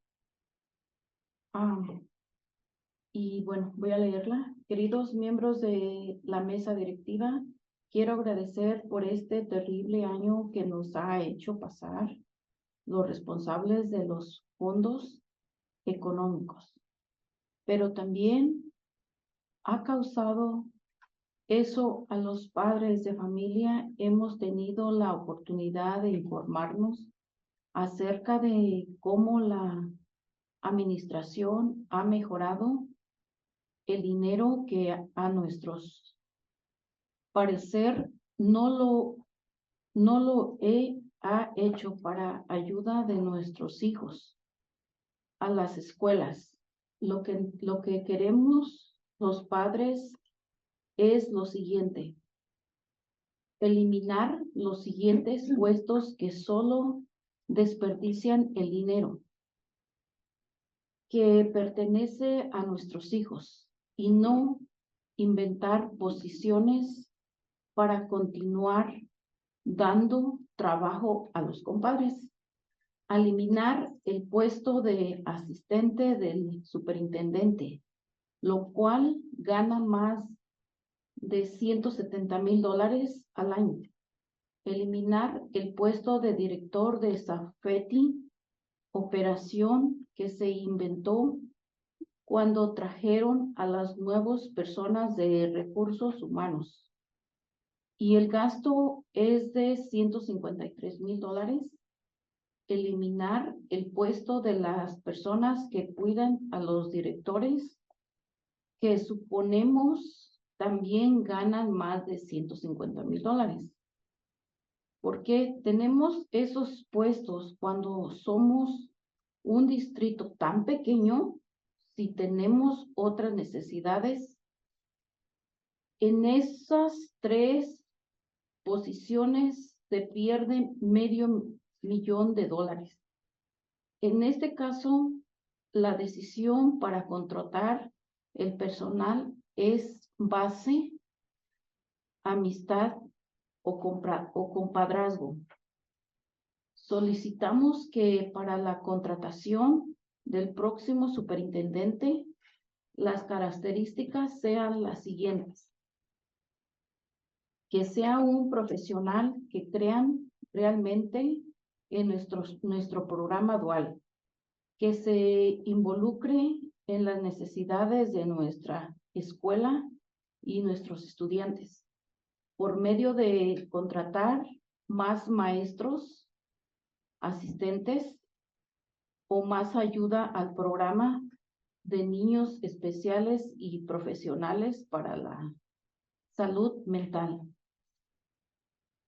Que atienda oportunamente los problemas que se presenten en nuestra comunidad, escuela, pero que dé solución, que ayuden al crecimiento de maestros y estudiantes, que no sea presente ante nosotros como un personaje superior, sino que se relacione con todo aquello que somos parte de este distrito, con amabilidad y respeto, y que no sea mentiroso.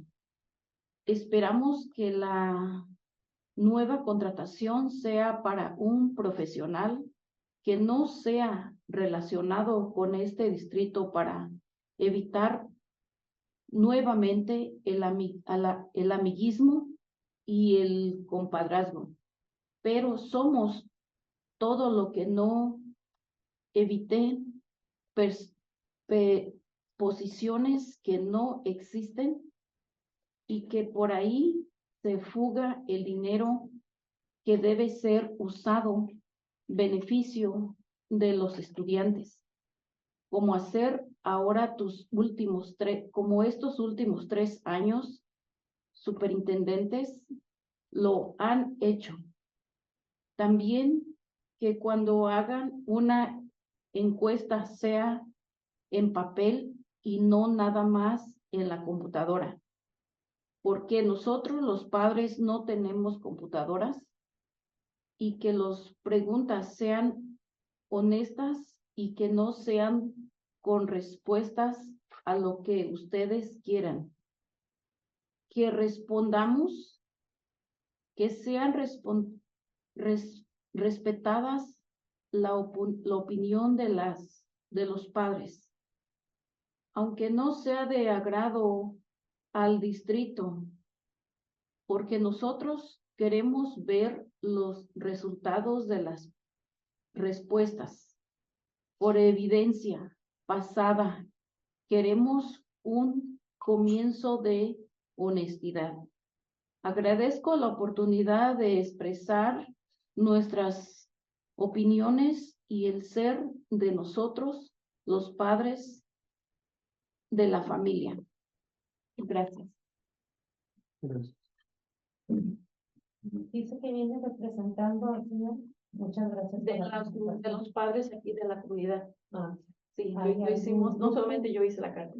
No, está muy bien. Pero ¿son padres de algún comité o Sí, son somos de comité y mismo de aquí de la comunidad, porque, ¿verdad? Por nuestros hijos, pues en realidad todos los maestros tienen trabajo.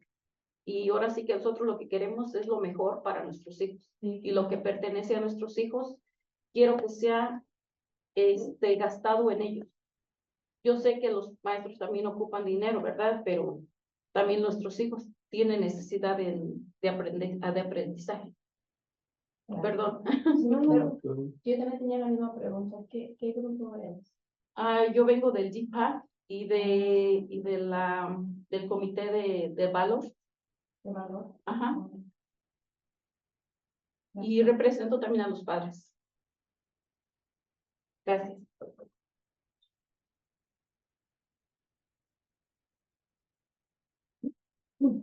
Anyone else want to share their thoughts? ¿Hay alguien más que quiera compartir?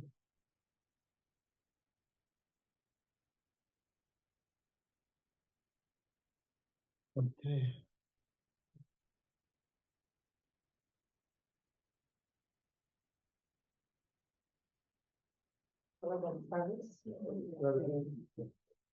Soy Julia Vera. Tengo 21 años trabajando para este distrito escolar y he tenido el honor de haber conocido a algunos superintendentes y algunos muy buenos. Desafortunadamente, el señor yo tuvimos mala experiencia del principio del año y creo que en otras situaciones se lo hubiera hecho mucho mejor. El señor Julia, yo vino. Chair, I'd like to call a point of order.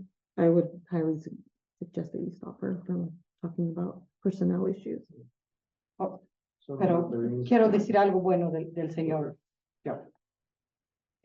Quizás en otra situación hubiera estado mejor, mejor trabajo se hubiera hecho. Sí.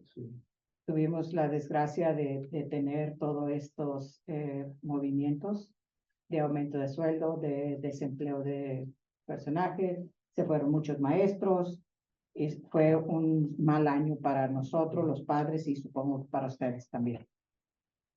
Pero antes que nada, quiero dar las gracias al superintendente, pero también quisiera que nosotros tengamos la oportunidad de buscar un superintendente que venga para que se quede. No un superintendente que ya tenga que tenga el pie en otro estribo y se vaya. Nosotros necesitamos la comunidad, alguien que se va a quedar.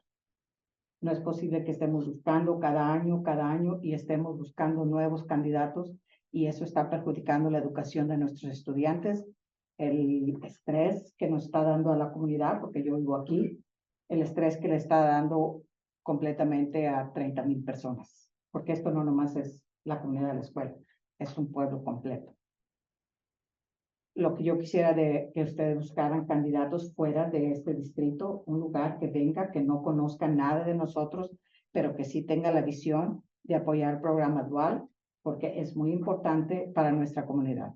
No podemos nosotros aceptar uno que no tenga el 100% en el corazón a nuestra comunidad. Somos rusos, mexicanos, y necesitamos una persona que va a decir, sí, acepto eso y quiero mejorar la educación para estos niños. Nosotros no somos ricos, nosotros somos pobres, pero sabemos que con la educación los niños pueden hacer mejor. Entonces, por favor, el tiempo que ustedes vayan a buscar a alguien que tenga esa visión, que quiera venir a mejorar la vida de los maestros, de los estudiantes, en sí, todo el personal. Porque no queremos nada más alguien que venga y se venga a llenar la bolsa de dinero y se vaya. Porque pagarle a un superintendente $170,000, $180,000 es bastante dinero. Nomás para venir e irse. Pues hay que pagar bien. Yo no estoy en que no paguemos bien, hay que pagar bien, pero hay que mantener a la persona.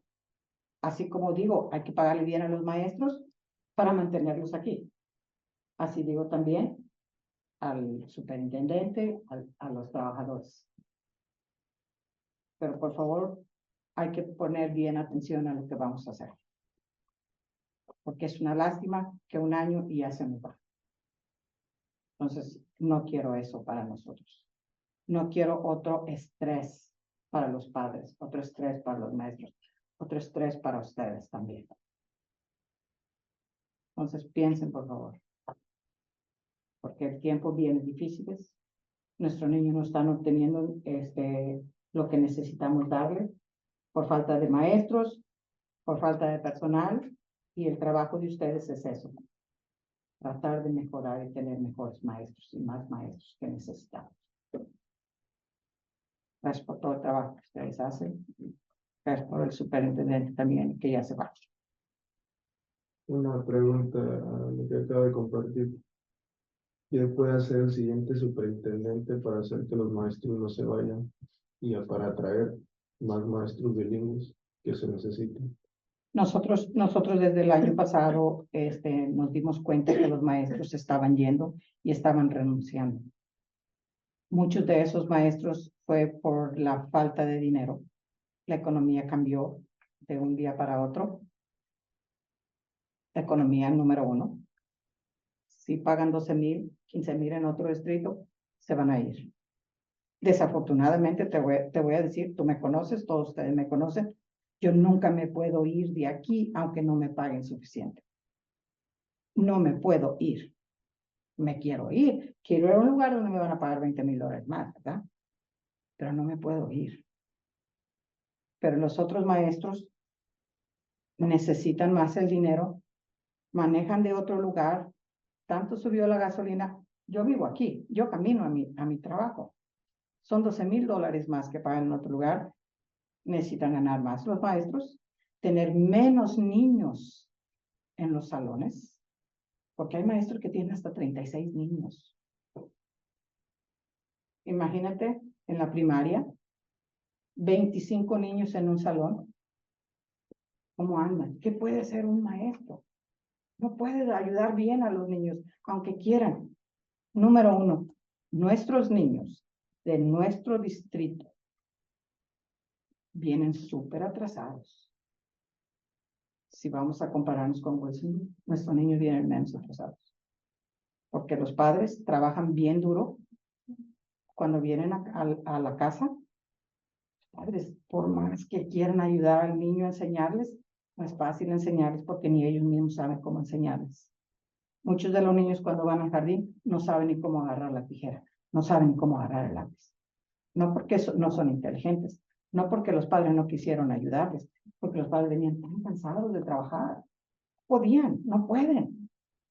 Entonces nosotros los maestros tenemos esa responsabilidad, pero cuando tenemos 25 niños en el salón, no es posible en un día. Además de eso, no lo voy a decir por mi experiencia, pero sí por la experiencia de mi hijo. Mi hijo fue maestro por 3 años. ¿Y sabes qué? Dejó la carrera.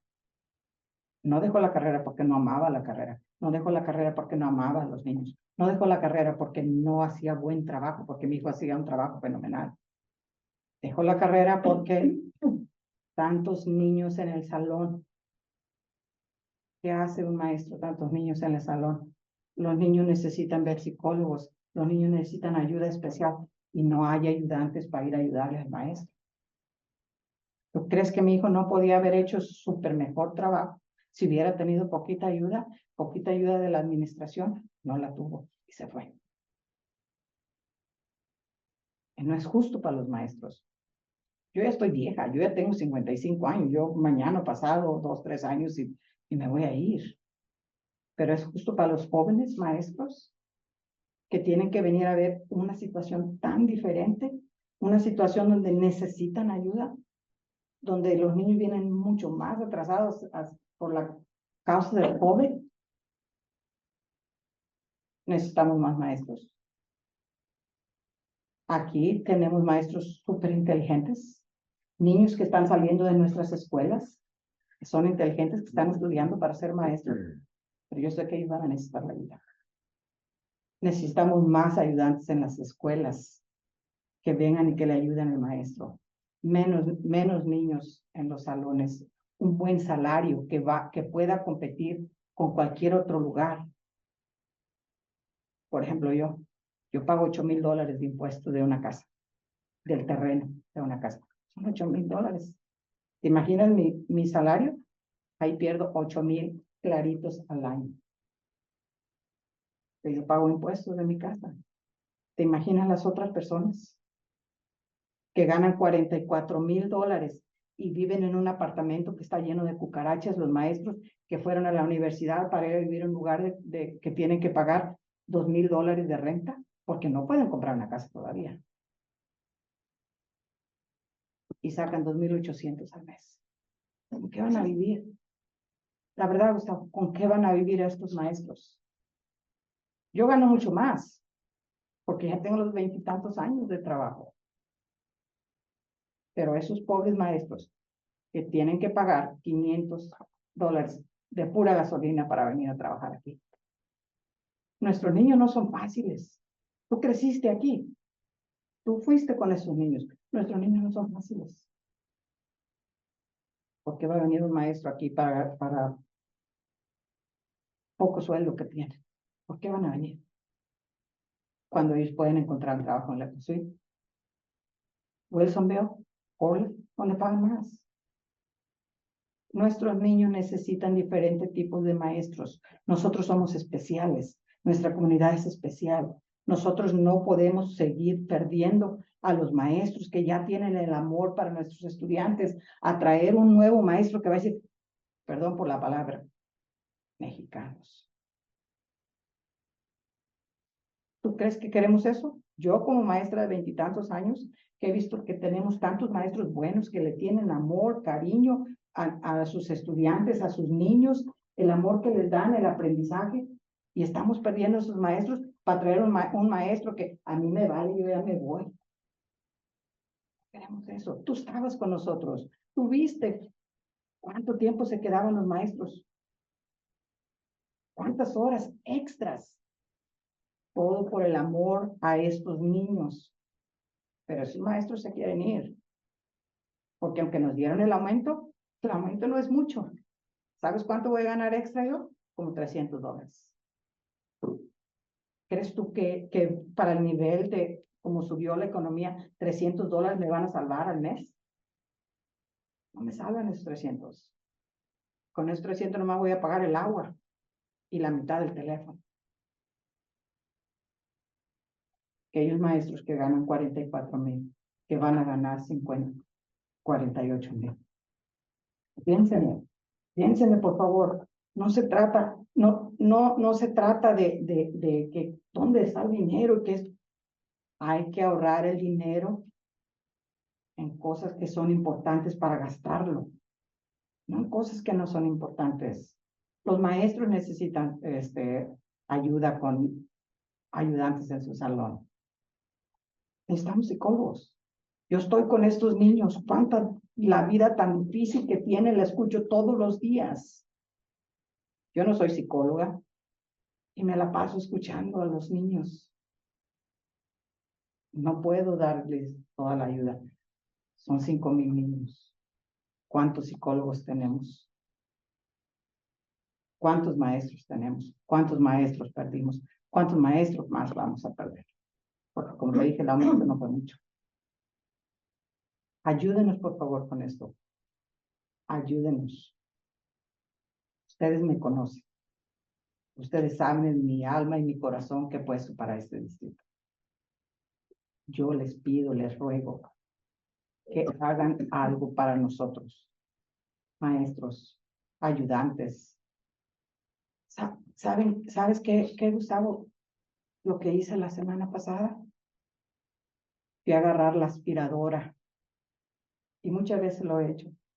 Fui a agarrar la aspiradora del cuartito donde están las aspiradoras para ir a aspirar mi cuarto.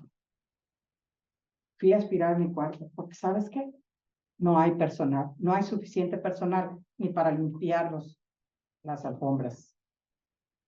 Todos los días yo tengo que desinfectar las mesas para que el siguiente día los niños lleguen y las mesas estén desinfectadas. Yo aspiré. He estado aspirando desde hace mucho tiempo porque no tenemos suficientes personas que vengan a limpiar. Otros maestros también lo están haciendo. Ustedes tienen el poder. Ustedes saben cuánto dinero hay. Ustedes saben cómo pueden gastar todo ese dinero. Gasten el dinero en lo que se necesita. ¿Qué queremos tener? 10,000 ahí, esos millones ahí. ¿Para qué? Tú ya eres papá. Tú quieres un buen maestro para tu niño. Ustedes quieren maestros buenos para sus niños, ¿verdad? Hay que invertir en eso bueno. Invertir en esos maestros que van a venir. Gasten el dinero. Páguenle a los maestros para que no se vayan los buenos y para que traigamos buenos. No hay que traer cualquier que diga ser maestro, porque no todos. Háganlo. Háganlo por el bienestar de nuestra comunidad. No nos dejen solos, por favor. Porque yo sé que una sola persona he tratado yo de hacer el cambio. He tratado de ayudar a mis alumnos. He tratado de ayudar a mi comunidad. Pero una no hace mucho. Yo no hago mucho. Pero ustedes 5 tienen el poder. Y ese poder puede ser. Poder que ustedes tienen en cuenta mucho. Háganlo. Porque ustedes pueden decidir. Ustedes pueden ver. Nuestros niños no están yendo a la universidad. Nuestros niños no están haciendo bien ahorita. Tú fuiste uno de los buenos que fuimos. Y estoy bien agradecida que estás aquí. Pero necesitamos otros niños que son súper inteligentes. Los niños son inteligentes en Woodburn. Hablan 2 idiomas. Nada más hay que reforzar los dos idiomas. Pero para reforzar, ya saben, en casa los padres no le van a dar la ayuda, porque ni saben los padres cómo darse. Pero nosotros los maestros sí sabemos cómo. Pero siempre ustedes nos den la ayuda. Porque ustedes tienen la palabra. Y ustedes bien saben que mi corazón es para mis alumnos. Aunque soy regañona, ¿verdad? Pero por eso estoy aquí. Por eso sigo en este. Y mi tiempo se me está acabando. Es lo que me está preocupando. Mi tiempo se me está acabando ya. Pocos años y ya me voy. Pero quiero ver una escuela donde estemos en paz, que estemos orgullosos de todo el trabajo que estamos haciendo, que estemos orgullosos de decir, la estamos haciendo, Woodburn la está haciendo bien. Porque hace tiempo cuando fui a un partido de fútbol en Same, mi hijo era portero y estaban ocupando toda la cancha los de Same y yo les dije, ¿podrían ustedes nada más usar la mitad? Como futbolista, tú sabes, una parte para uno y otra parte para otro. Y me dijo un papá de allá, Same de Ven, y me dijo, ¿para qué quieres quitarlos de aquí? Y como quiera los de Woodburn no van a la universidad. Imagínense lo que sentí cuando me dijo. Y yo nomás le dije, no venimos a la universidad, venimos a ver quién es el mejor jugador aquí. Quiénes son los mejores jugadores. Y no se me ha olvidado, ya tiene como 10 años que me dijeron eso. Y siempre lo tengo en mi mente. Que no quiero que mis alumnos se queden ahí hasta grado 12 para que vayan a trabajar en McDonald's. Trabajo bueno, siempre es trabajo bueno, ¿verdad? Pero quiero ver a mis estudiantes como tú, ahí sentados como tú. Eso es lo que quiero ver de mis estudiantes. Y para ver eso, necesitamos trabajar desde aquí para llevar para arriba. Y ese es donde ustedes hacen el papel. Buscar buenos maestros, pagar lo suficiente que se tiene que pagar. Menos niños en las clases. Para que ningún distrito, ninguna persona me diga a mí, ¿para qué? Si Woodburn no va a la universidad. No manda a los niños a la universidad. Pero gracias por escucharme. Perdón que les quité tanto Gracias. tiempo. No, gracias Por favor, escuchen lo que estamos diciendo, por el beneficio de todos nosotros.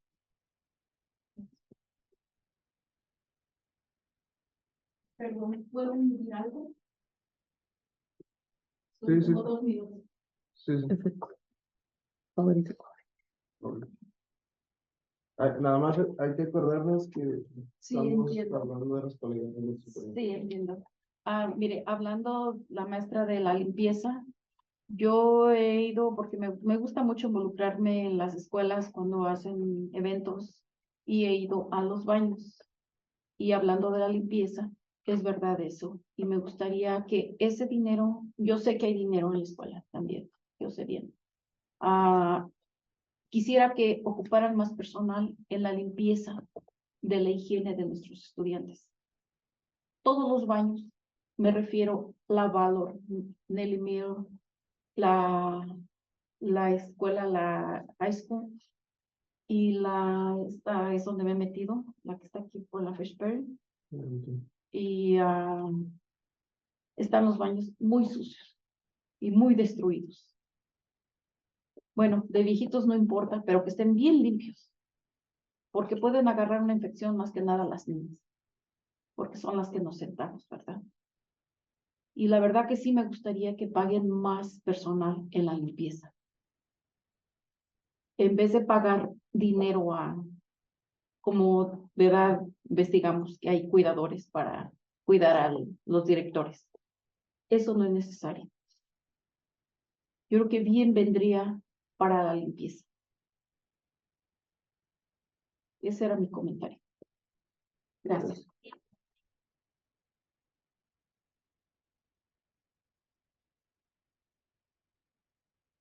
Anyone else want to come share?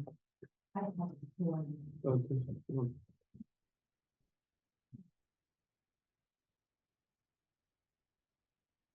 Hola, buenas. Soy Jenny Son, soy maestra de valor de 8º grado. He estado enseñando en este distrito por casi 20 años. Estuve como asistente, subí a maestra de la primaria y he estado trabajando en valor casi 13 años. Algo que a mí me gustaría ver en el nuevo superintendente es un compromiso en la comunidad, compromiso con los estudiantes, compromiso con los maestros y sobre todo compromiso con todo lo que nosotros estamos viviendo en el día a día. Algo también es una conciencia cultural. Dentro de la conciencia cultural debe haber un ámbito donde que se entienda y se valore a la diversidad que tiene en nuestra comunidad. No solo hablando de la diversidad hispana, sino integración de todo. Diversidad de rusos, de toda nuestra comunidad. Y sobre todo, pienso que es importante que la persona que venga acá tenga una visión a largo plazo. A veces, en ocasiones, la vida nos da golpes, pero creo que en eso nosotros tenemos que aprender a superarlos y a seguir. Y entiendo que hay ciertos compromisos y luchas que debemos hacer y tal vez en algún momento debemos salir, ¿no es cierto? Pero es como cuando uno está enseñando en las aulas. Tenemos unos años de trayectoria para poder ver un producto, para poder ver un resultado. Si es que uno no pone el tiempo, no se va a poder ver un resultado. Entonces, a eso me refiero. En los años que uno está, cuando uno quiere ver un resultado de algún producto, cuando uno quiere ver algo, más o menos entre 4 a 5 años uno comienza a verlo. 2, 3 años dependiendo. Nuestros estudiantes requieren de un compromiso a largo plazo. Nuestras familias requieren de ese compromiso a largo plazo también. Donde que dentro de la conciencia cultural se entienda cuáles son todas las personas que vienen a llegar parte de esta comunidad. Y cuando se haga el seguimiento o cuando se busque a esta persona, debe haber una investigación, no investigación, sino donde que hagamos preguntas, no solo unas preguntas que sean cortas, sino que sean unas preguntas a fondo, que también haga un sondeo en los sitios donde que esta persona ha trabajado. Como se hizo, creo, hace varios años, cuando estuvo, no me acuerdo muy bien, donde que yo fui parte de una investigación, vinieron, me hicieron una entrevista, estuvo la entrevista, fuimos entrevistados varios. No solo fue un grupo, sino fuimos entrevistados y nos hicieron preguntas acerca de esta persona que iba a una posición de liderazgo. Entonces, cuando hay esto, tenemos diferentes puntos de vista, diferentes perspectivas. Entonces, cuando hagamos esto, creo que es importante, porque ustedes lo hicieron anteriormente y se buscó y se hizo el sondeo, se hizo foros también para la comunidad, pero creo que también es importante ir a los lugares donde se ha trabajado, donde estuvo desempeñada esa persona en su labor del día a día. Entonces, creo que eso es importante y quiero agradecer al doctor Murdoch por la labor que ha desempeñado este año y esperemos que le vaya muy bien en su nuevo trabajo. Pero nosotros necesitamos también sanarnos, también cerrar un poco esa brecha que se ha abierto. Entonces es importante hacer eso y creo que todos podemos hacerlo. Nosotros como maestros, como sindicato y ustedes como consejo directivo, creo que tenemos el compromiso con nuestros estudiantes y con el futuro de ellos. Gracias. Gracias. Is there anyone else that wants to share? ¿Alguien más que quiera compartir? Yeah. For in closing, thank you to everyone who took the time to join us today and share. Gracias a todos los que vinieron hoy y compartieron. I will now close the public hearing. Ya voy a cerrar la audiencia pública. Y ahora, bueno, voy a usar los dos lenguajes que I just defaulted to Spanish, but we're going to discuss as a board the qualities and qualifications and what we just heard today.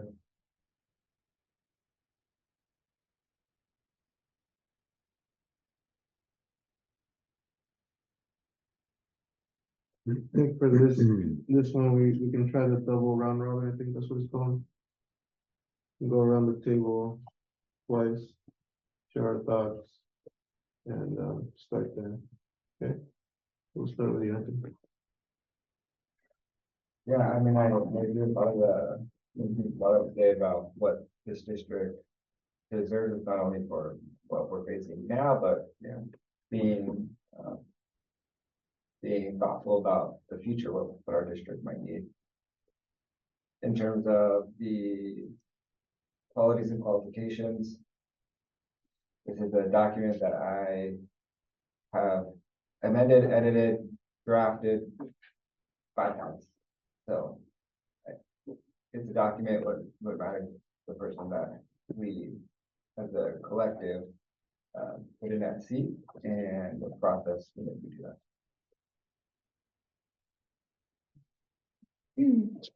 Two of the areas that really stuck out to me are the community builder part. So not only healing and making sure that environment, everybody in the school district is able to work together and there is that unity. Also understanding the community. So there has to be an interest obviously in the community.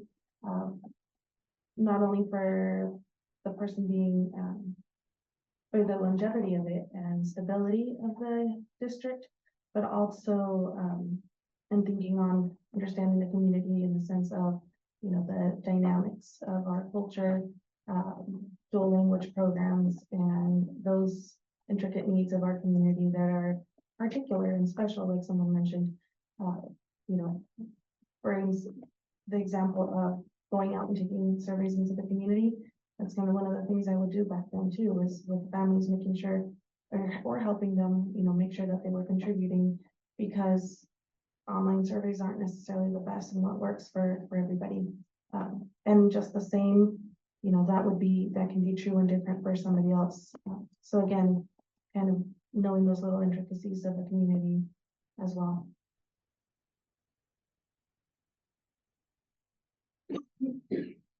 I too have been part of this for years. And I did have something I shared, that, it's the hiring process and the end of hiring. I've been a part of these conversations about the last few years.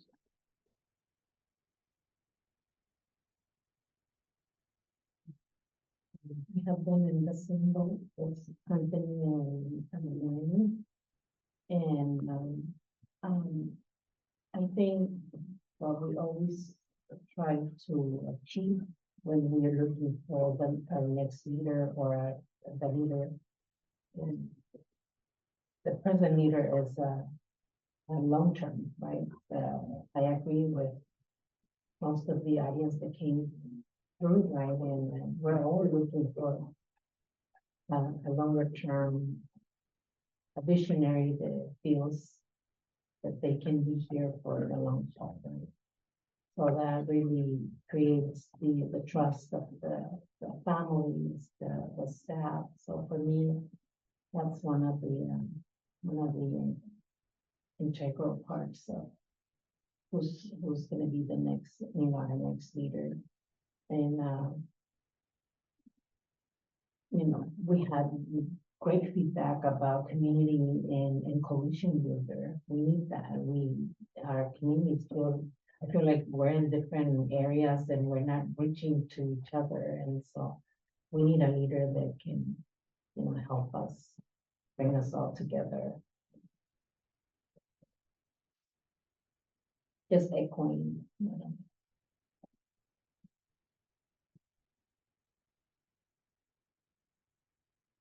I think the qualities and qualifications of the next superintendent ought to be a good communicator. It's clear that we need to be able to communicate, and specifically in that leadership role, someone that can communicate well with the board, that can keep this board up to speed and work together to meet the district strategic plan, the goals that are set in place collaboratively. I think that's needed. I agree with the long-term vision. We have a strategic plan. It'd be great for everyone, you know, educators, parents, support staff, positions and people in positions of leadership to get fixated on those goals. So like we are meeting them, and if we're not meeting them, we're thinking of ways to meet them, right? It's okay, we're not gonna meet every goal, but at least we can learn from some of our failures. I think commitment is a big one as well. It's sad, you know, as a community member, prior to me serving on this board, it was sad to see so many people coming back. And we've heard that time and time again. So that was one of my motivations to come and serve here, was to help bring some stability. And so I think this is an opportunity for us all to do something like, you know, to do that for our students. We're gonna go again one more time. I do have a question specifically to Anthony and me and Laura, since you all have been through this before. What has worked well in the past? In hindsight, what would you change? And then Annabelle, feel free, we'll go around, so you'll get a chance to. What's worked well is having a strong facilitator, when gathering community feedback, rolling the process, because it's not on the board or the chair to wrangle everything together. It's on us to have the deliberations, conversations with the community, but ensuring that there are community listening sessions that all involved parties have their voices heard. That's worked really well. And what I would change.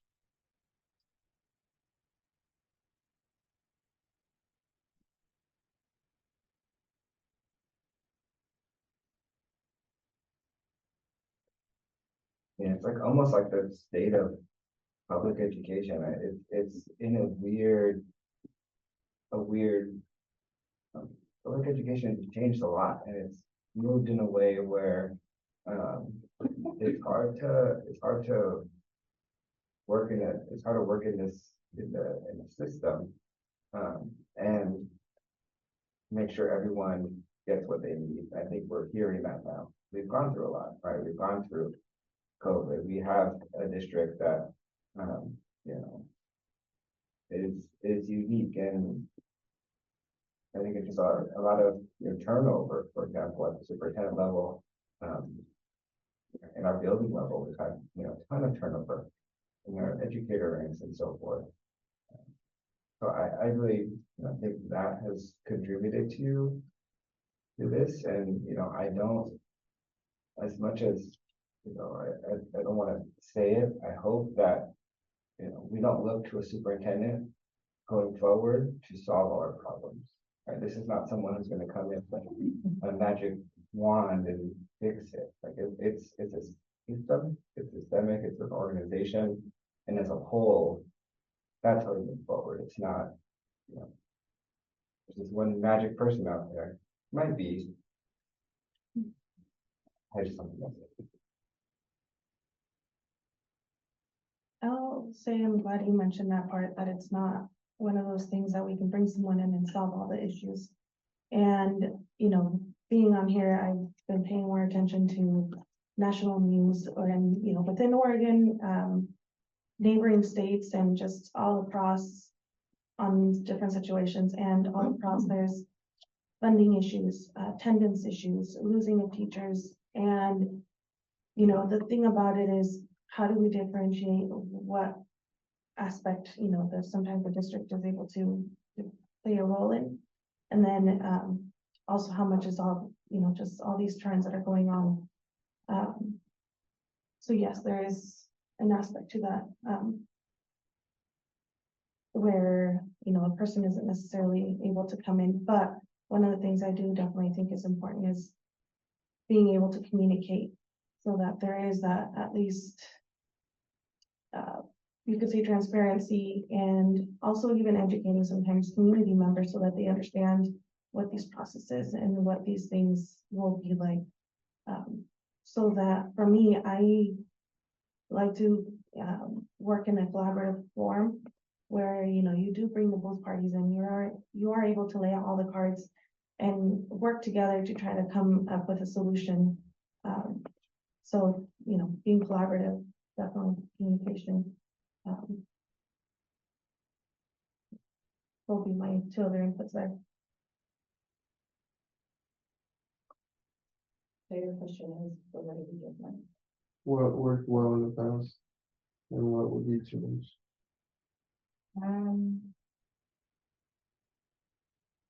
I think, having, as mentioned before, like the facilitator who's familiar with the process, familiar with our school district, and who knows the process, and can be almost like a mentor and guiding us.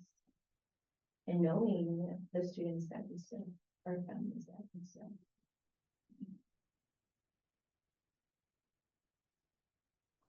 What would I do different? Well, I think process is important. We have applicants, we receive applications. as to how we select some of those individuals to make it as a finalist. That was something that I've always questioned. I believe strongly in equity, but equity alone, in my opinion, is very dangerous. So equity with leadership is great. Somebody, you know, who equity and equity alone is not good for it. I think that history of it has shown.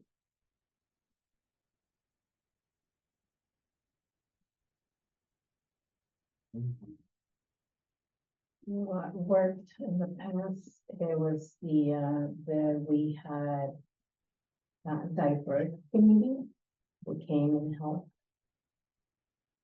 reviewing the applications, being together in the same room and giving us feedback about the pool of applicants. So to me, that was great. When we bring, what I would change will be a facilitator that understands our district, because a facilitator can be great, you know, facilitating the energy, but if the facilitator doesn't understand the needs, most likely will not drive us there, right? It will be like, oh, it's okay, you know, you have the finalists because, you know, the people in the community and so on and so forth, you know, whatever. Not whatever, but, you know, but giving us that information. So if it's a facilitator that understands what we're looking for, and anyways, just not what we're looking for, but what it will be, what is best, you know, for our body, you know, student body. And so,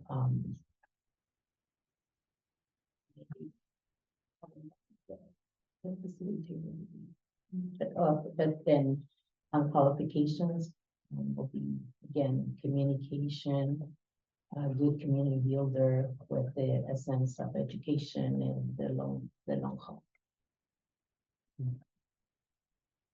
All right, so we want Can I add our something? employees, I'm just gonna open it up to like any further thoughts.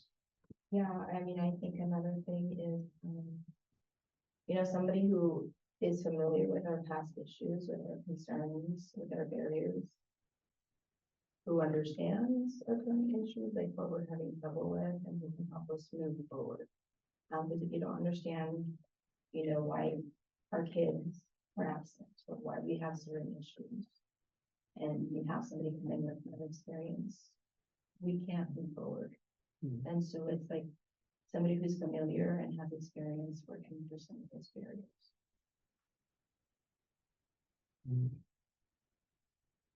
Any other thoughts on qualifications?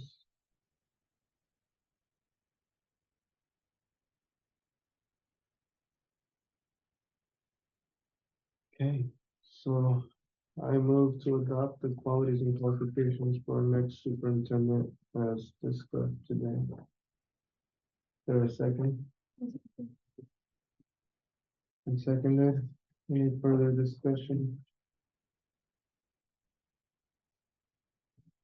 All those in favor, say aye. Aye. The qualities and qualifications have been accepted and adopted.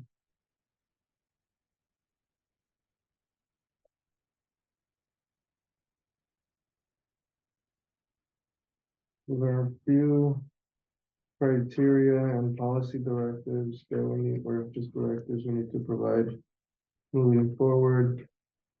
One of the big questions that we need to discuss today is hiring an interim or a permanent, acknowledging the time that we have and where we are in the school year and our need for the next superintendent coming up soon. And tied to that is, do we want to work with someone from within or do a state, national search and the timeline related to that.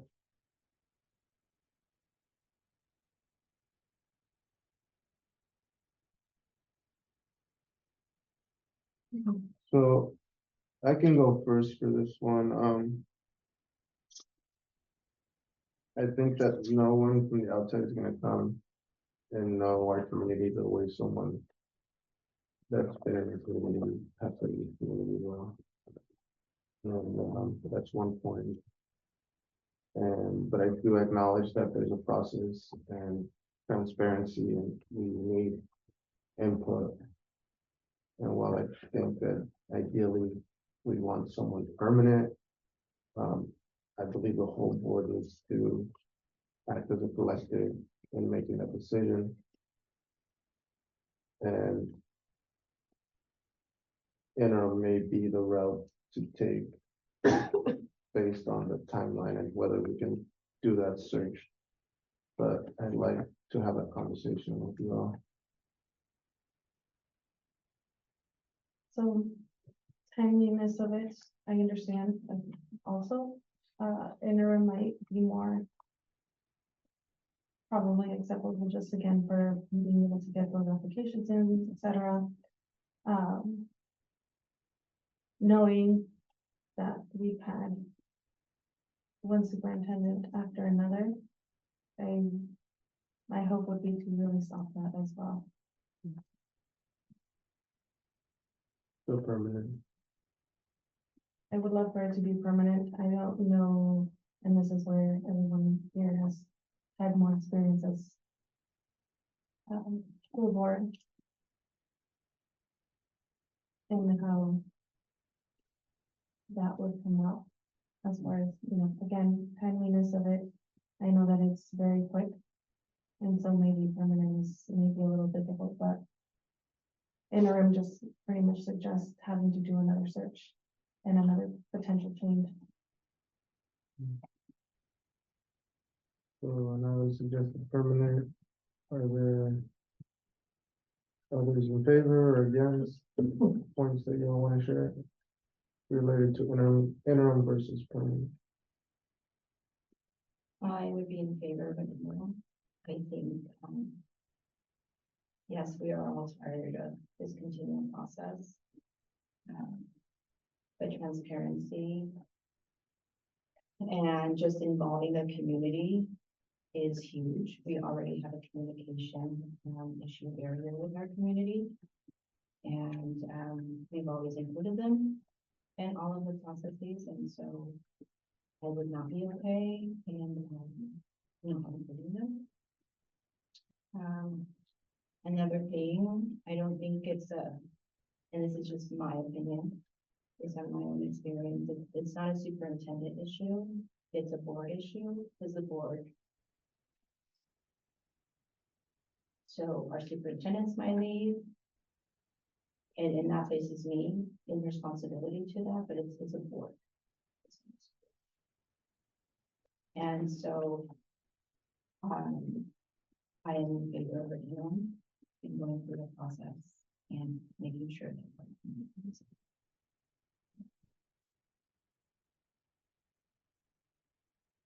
Anthony Lawler?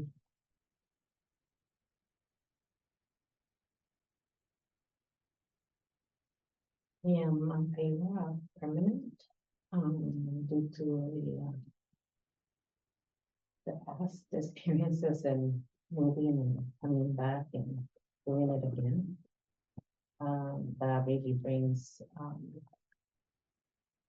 a lot of stress on the community that we heard it before.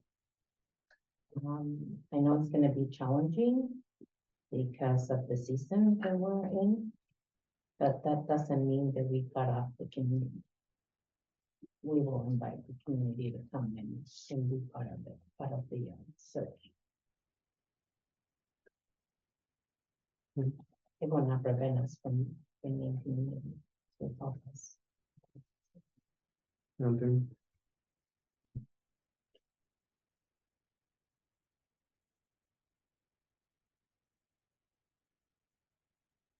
It's part of the process that, Like the board can get behind. About the state. We can just get one voice, whether that's interim or permanent, but we do that into that position, or else we're gonna deal with this. And the rest of the year all over again.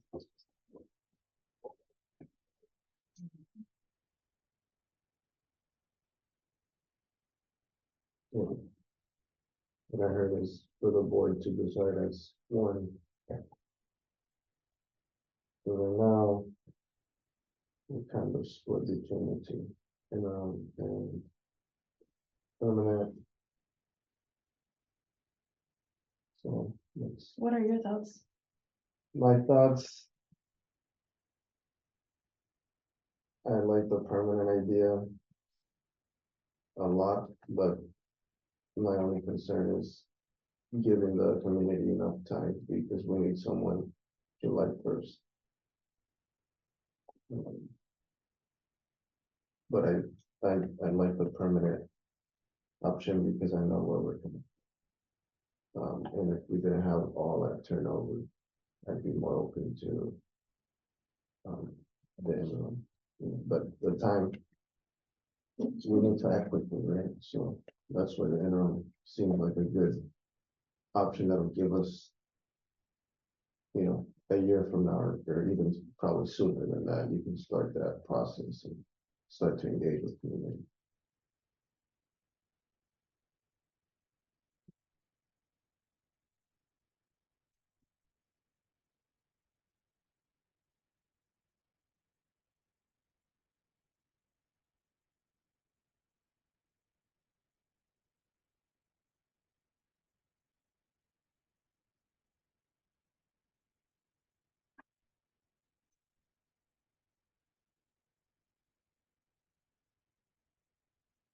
So we would be going into June pretty soon.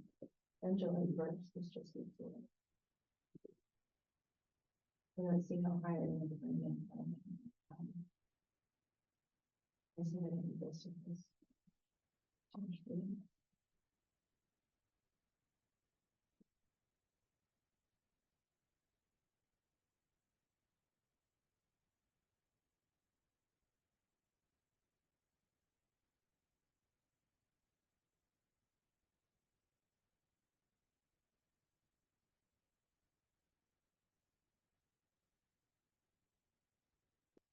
Interim.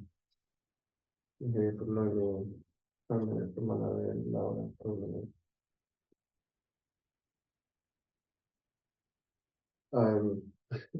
Stand kind of where Anthony is, and like us to move forward. Collectively, I see the pros and cons with both. I think it's important that we land somewhere, one or the other.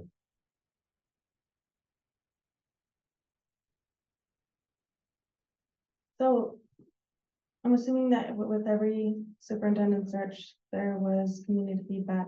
How much did it change from one year to another as far as the community feedback? Ideas, qualities being sought. Jen, do you have something? Not much. I think when I shared kind of what has been adopted before and qualities and qualifications, a lot of it's very similar. And those were, I guess, including community feedback. That was based on community feedback. And I mean, one year we received a lot of For qualities and qualifications. or maybe just. Yeah, I think it was last year. So OSBA, the approach they took is they did a survey. And so they sent out a survey and that's how they collected qualities and qualifications. And then we've done kind of something similar to what we did tonight when we had a shorter timeline, similar to what we have now. We received about the same feedback, but it is a lot of the same. Yeah. I think there's a few key points that we're hearing year after year. So in essence, you can say that we have gotten, I mean, we did have some, not that it was a lot of time in open and during a time that maybe we can get a lot of feedback, but in essence, feedback, we've gotten community feedback already, and it's remained about the same. Yeah, so for qualities and qualifications, you have to get feedback based on board policy. So that'll happen whether you have a short timeline or a longer timeline.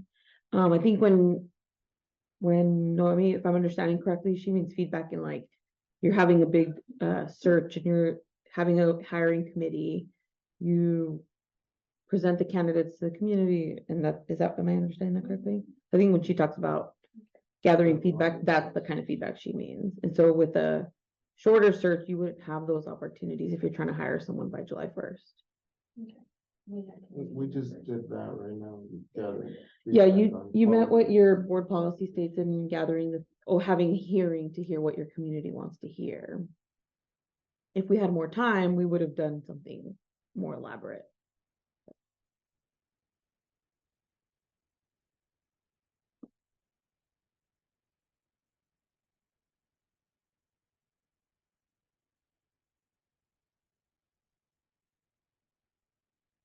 So tonight, for this specific action item, criteria and policy directives, the board needs to adopt a process for hiring, and sometimes that could include like having a committee, and so that's where that piece falls in, hiring a search firm. And then you need to decide, if you're gonna have an interim, if you're gonna accept applications, all those things. So it needs to be kind of specific on how you adopt that tonight. I don't feel comfortable speaking for the community, especially on something so quickly. How does the district feels infrastructure is to do like a 3 to 5 days? I mean, we have one more board meeting before the July 1st, and we have a work session scheduled May 30. How comfortable is the district's ability to solicit feedback, whether it's through social media? I get text messages regularly from the district. I get survey phone calls. I don't know, where does, we need feedback. We can't go on the pilot bus about something so consequential without hearing from folks, because we don't hear from folks now, we're gonna sure as heck hear from them then. Can you specify what you mean by feedback from the community? Like what exactly is the board? Survey. Like, and asking what? Considering interim superintendent position July 1 and a permanent position come July 1. Like a poll? Like a poll. Where is the community at? Is it 50-50, 80-20? Like where is that parameter? It gives us direction. Right now, we don't have a parameter we're going off of. I would say in that case, potentially doing a call, because if you do another survey online, you're only catching a certain segment of parents. But that's why we were saying, not only in social media, but also paper and sending documents or also phone calls. Yeah, I think that's kind of getting to that more longer formal process, right? Where you get all that feedback. We'll get something, but I feel like the interim route, I know how some of you feel about it, the permanent, and I agree with those points. But this process needs to be well defined. And if it's not, then we run a risk of letting the community down. And so that's why I feel at the interim, I believe this board is capable of moving forward with that and giving us time to clearly define that process.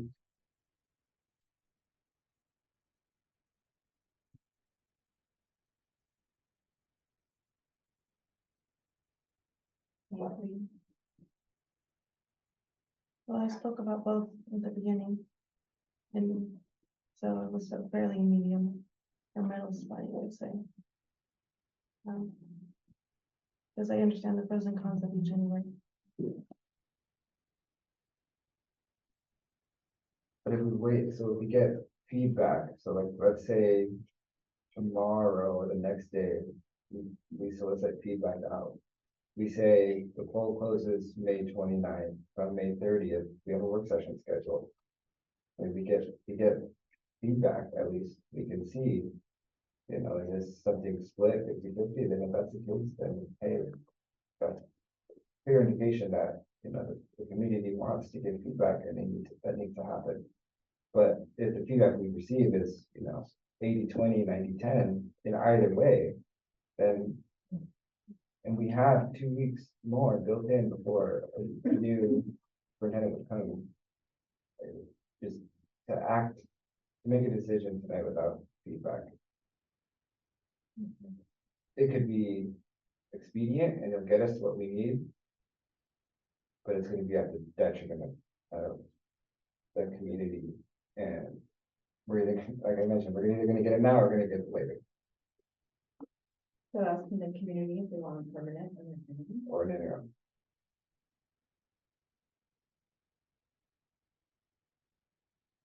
And how are you go about it in defining what those two different roles are in the process?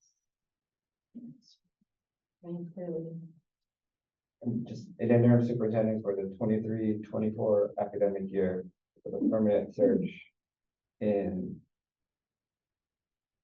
24, or we do a permanent search and hire in the next 5 weeks, which we've done before for superintendent. for superintendent. I did it as chair in the 19 academic year, and we had 5 weeks. That was for an That interim. was for an interim, and we had about 5 weeks.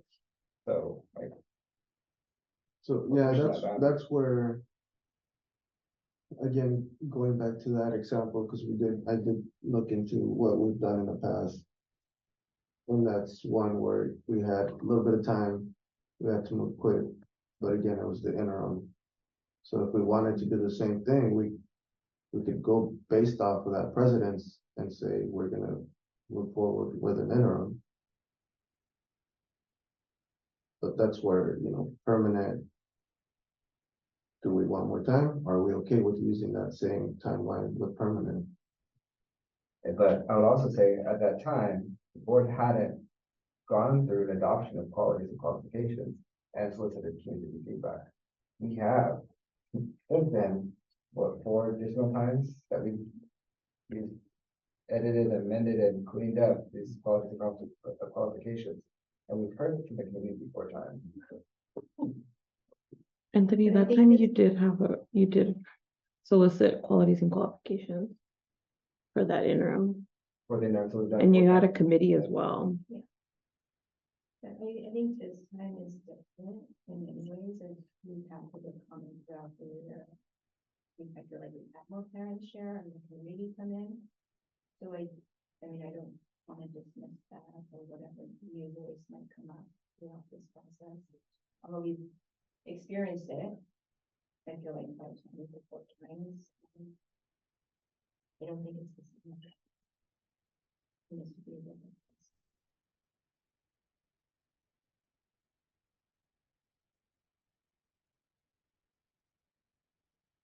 Okay. We're gonna, so we. I want us to. Kind of dive a little deeper on. Why we can't make the permanent. Decision. So we talked about. Public participation and engagement, and we heard about that today. What are the reasons? Are keeping us from, Simply the short amount of time, The short and the amount of applicants, especially if they're wanting to open it up to national level or, you know, multi-states.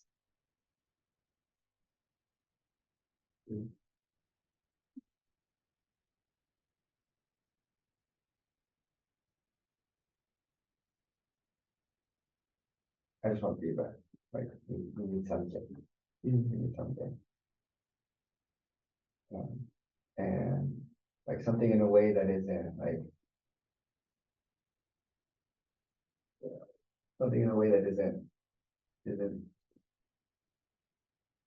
want to use the word bias, because like public comment, people will come to public comment and, feel some sort of way, but like, how can we reach out to families who, don't have time to go to public comment, who, can sit down and think about it, and even if we open it up for 3 days, something, we need some type of data. We need something, we can have we're also working within in a structure that's a board meeting every other week. Like, we've had special meetings we put in special meetings to go through the superintendent search.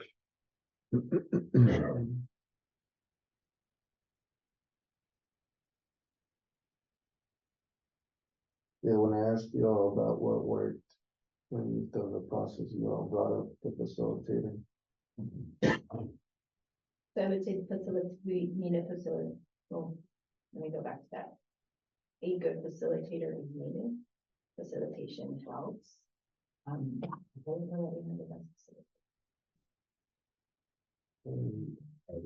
We probably will not be able to get a facilitator between now and July, right?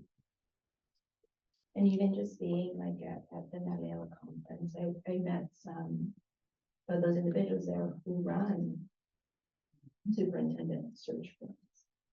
So, I mean, who are more familiar with our district, the students we serve, what we're looking for. And I feel like rushing the process would not be good. Even though, yes, we have a high turnover, yes, we want somebody in that position. But, I feel like this takes time. And so that I do with that next person in the end. I hope that person is here for years to come.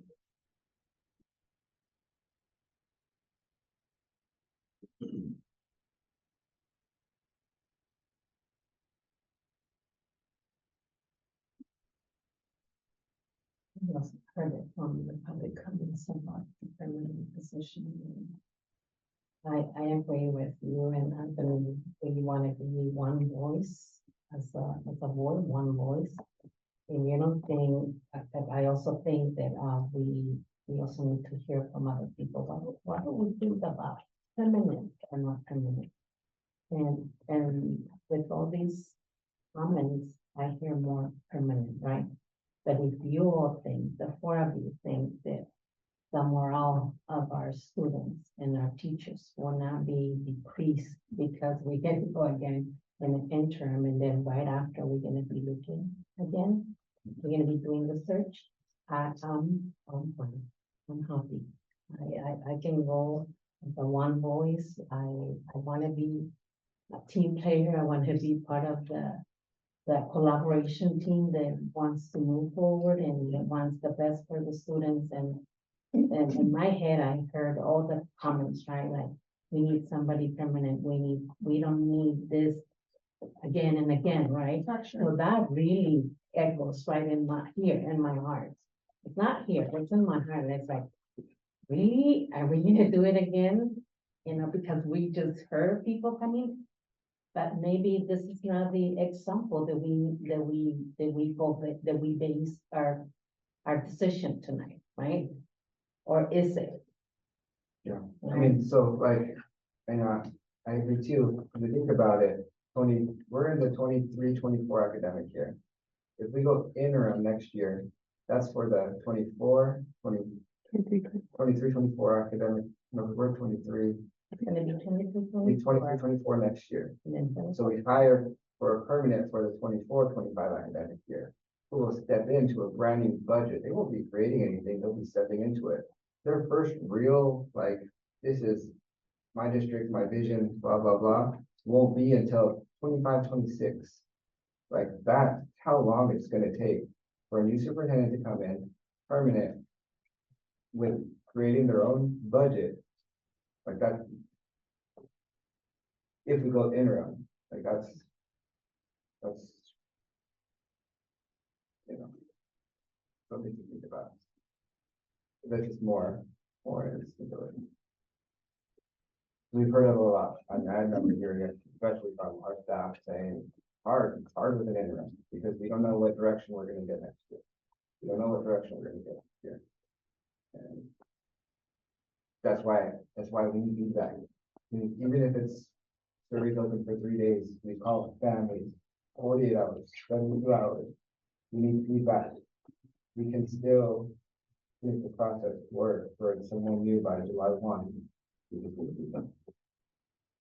I think from the teachers, it'd be definitely easy to try to get a response from them for any kind of survey. For parents, I think the easiest thing would be doing a phone call. And just having like option 1 and option 2.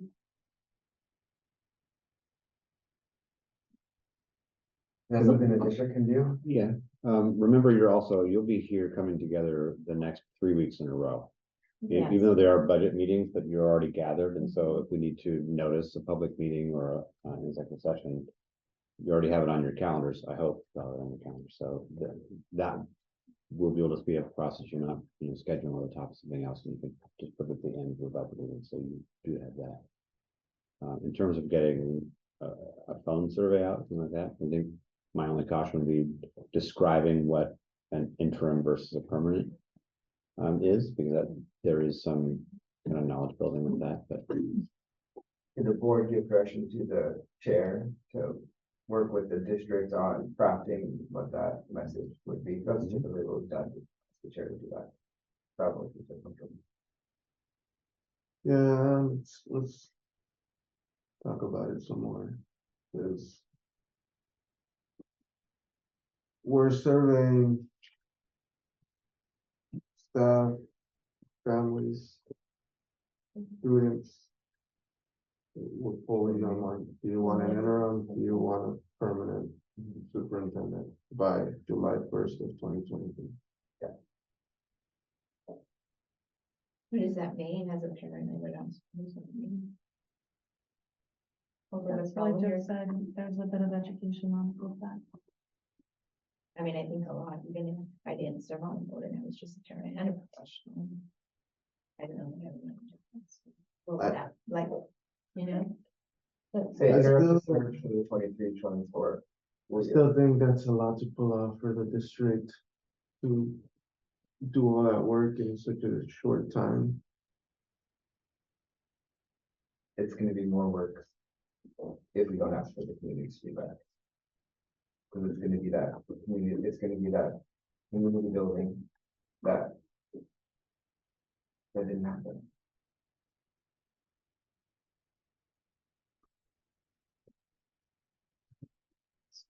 In a way, it's saying to the community, as the school board, we don't know how to decide. I mean, we can act. But to do so without asking for feedback. It's dangerous, we've never done that.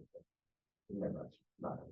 I mean, did we ask them back then if they wanted to hear around those things? For That would have been 18, my 19, we didn't ask interim. We didn't ask interim. And then from there we went permanent. Permanent. Interim, when we did it on. permanent.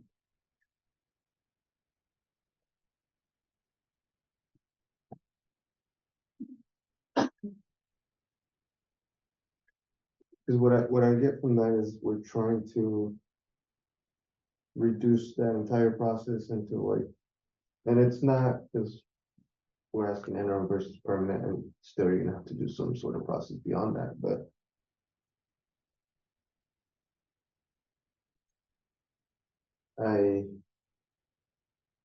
again, I'll restate what I said. I think this board is capable of coming together as one and deciding.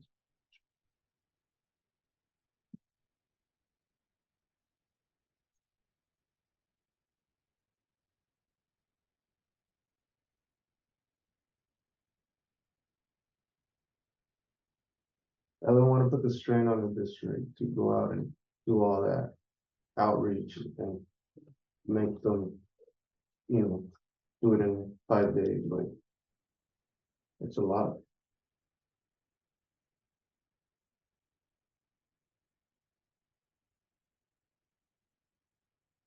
If we do. Permanent serve, I mean, that gives us 4 or 5 weeks. Very short. Yeah, we'll have to open it. Give a couple of weeks for applications to roll in. Take a week for interviews. References. Feedback. And make a decision. And in addition to this, that I did mention earlier is that one thing that we didn't do is that I was a part of is visiting that, that applicant's home if they served at a previous school, visiting that school. I mean, we talked about it, but I don't think we ever did a tour of a visit or talked to more. And I think that's important in this. Linda and I did. You went? Linda and I did. Okay. I mean, this last time? Mhm. You went to me first? Mhm. And so I think just more than.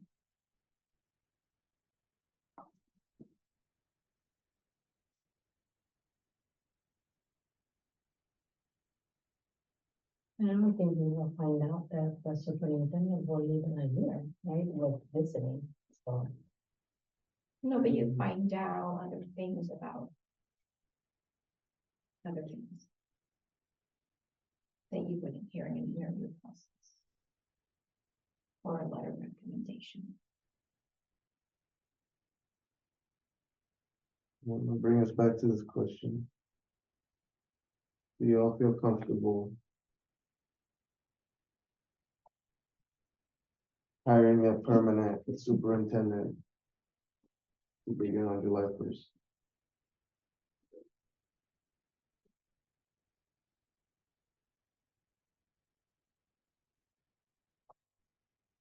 No?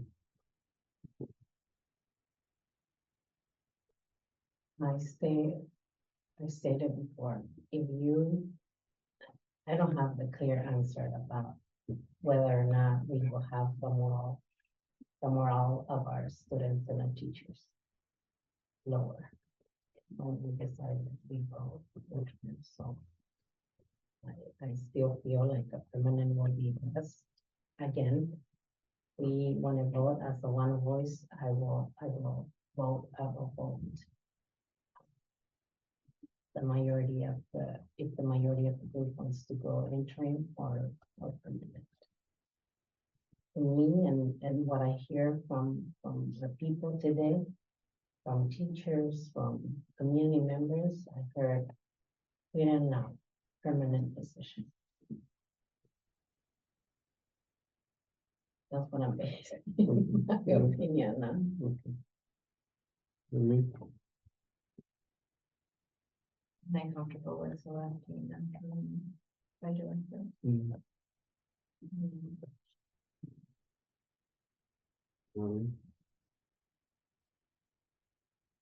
It's the same thing. I understand the pros and cons. District is fractured, as it was stated in one of the public comments. And having something where we know that there's gonna be quick change again, potentially. I would like for stability for the district. And it's difficult to build community relations when you know that person is not probably gonna be staying here.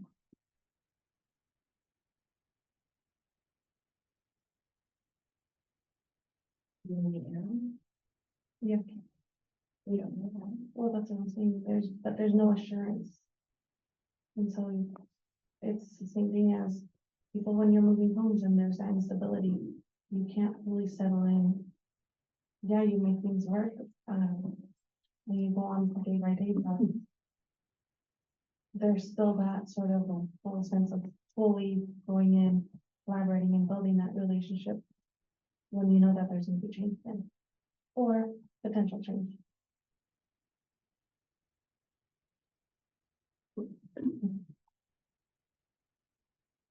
Mhm.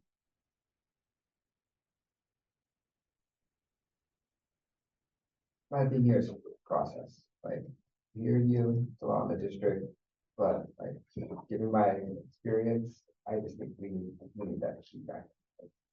If the district can do it, we can get something by Friday, survey closes Sunday, something like that. We need feedback, and then from there, I mean, then we can have the conversation, like, does the community feel comfortable with an interim? Does the community say like, no, what do you want, what are you doing with an interim? Gonna push this whole process out like 2 years, and like, great, if that's the message from the community, perfect, and we can post for a permanent position, but if it's not, the whole mission, vision, everything of the district just gets pushed out. Like that. But our superintendent search doesn't have to be. So you want someone to start in the middle of the year? No, I'm just, it doesn't have to be a year. I mean, you don't know. For an interim position, it could be somebody from our district. It could be somebody who's familiar with us. And we don't know what that might look like. And I agree with you, I just think we need feedback.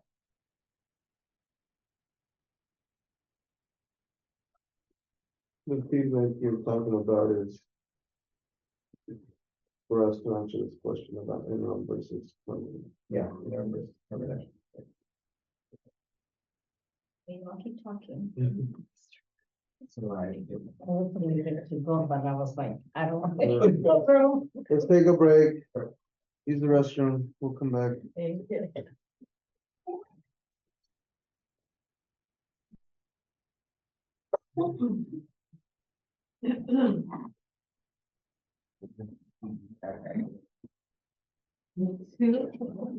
I'm like, can I get up or not?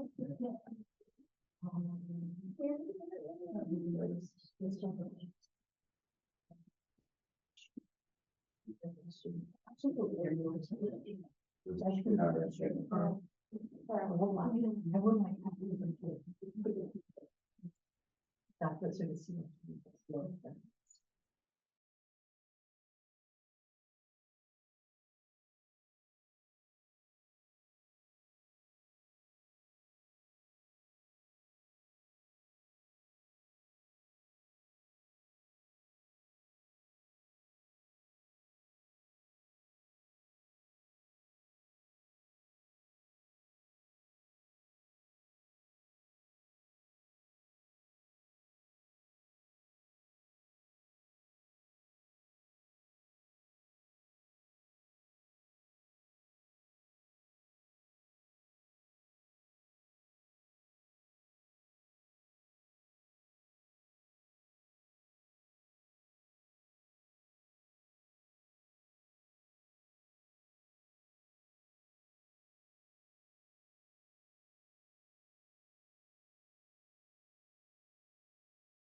And we'll pick up where we left off.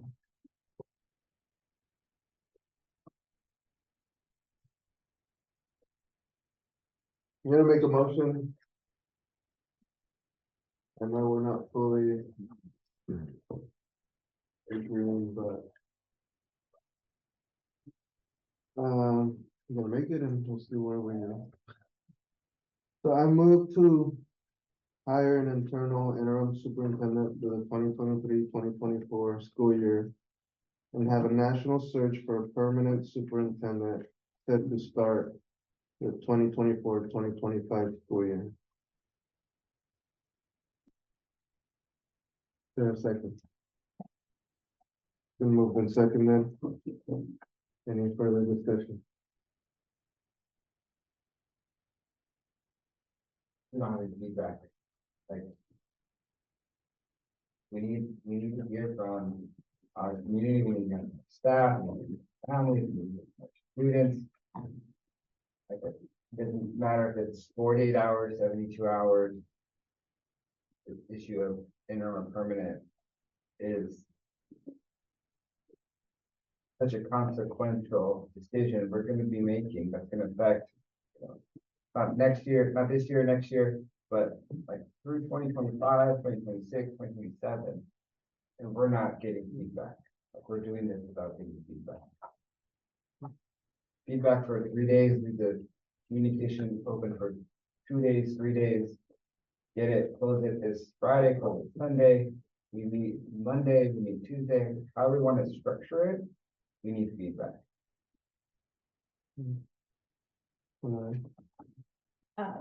You had mentioned trying to do something like that makes it seem to the community that we can't make a decision. But in that case, I would turn it back to you and ask, if we are able and capable to make a decision, why not make that permanent decision then? Good question. I'll come back to that. Maybe you have any thoughts on the motion? I second it because if we select somebody to serve as an interim internally, they are familiar with our district. They know our district, they know our students, they know what we've been through already, and can take us into the next school year. Not having to pick up from anyone, but they are familiar. If there are others who want to apply and be part of a permanent search, the opportunity. And so I think when we ask, why not for a permanent search, like, it's exactly that, it's a permanent search. And with that, you need more thought, you need more process, you need more time. And I'm not comfortable with being part of a process that doesn't give time.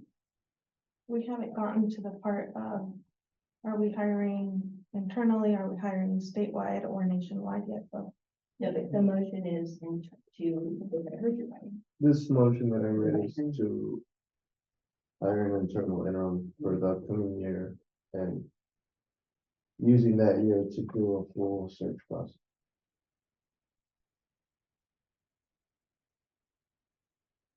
No.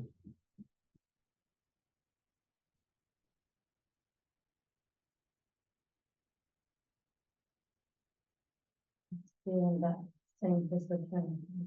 And then what we do.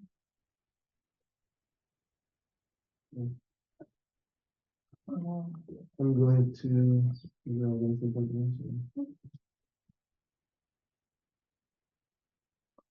if we, so Anthony mentioned gathering feedback. We do all that we can to gather feedback for a week. We hear from the community in a week because we have to do our things. Does this board feel comfortable if we hear that it's permanent, going with a permanent? This is board think that that level of feedback is enough. I would. Not for me. I mean, I've been a part of this process for years. I don't think the community knows. I don't think any a parent who's completing the, that question understands the process of what it takes to hire. And so I would not be okay if selecting a permanent superintendent within 4 or 5 weeks. I think before in the past, I was okay with an interim because that was temporary. And the goal was to do a search for a permanent superintendent. And given what we've experienced, I would think that we would want to do the process. We have done it both ways. We have done interim, we have done national search, and that's the results that we have. Right? So it's not, we haven't experienced this or the other, again, for me, it was the morale of the students and the teachers and the families. And the families knows, they know what's going on. Like, how many superintendents have we had? So it's not like they're not paying attention. You also have staff that cares and that feels uncomfortable and stressed because of the situation they're in. So that's what I'm concerned. If the teachers are stressed, our students will be in the same boat. But again,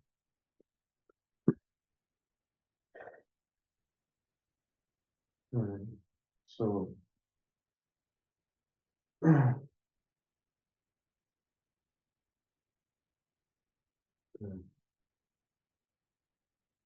think unanimity is important in making this call.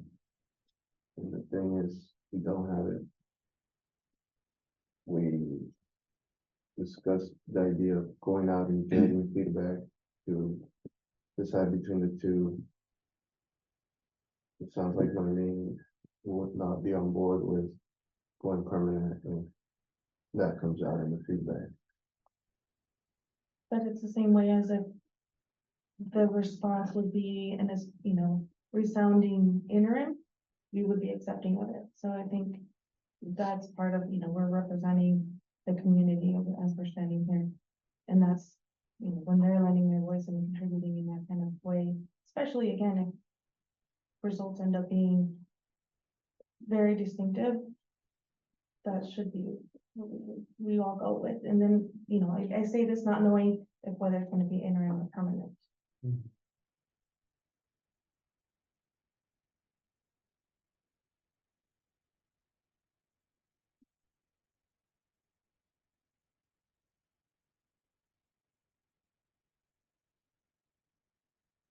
We start a survey and close it Sunday night.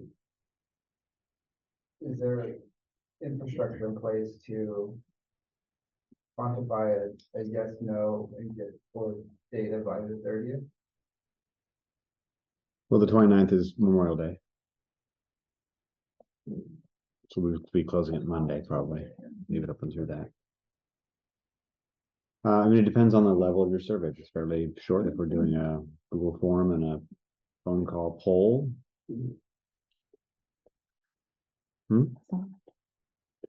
Jenny's telling me it's not enough time. That's true. It's the same day. It would be one day.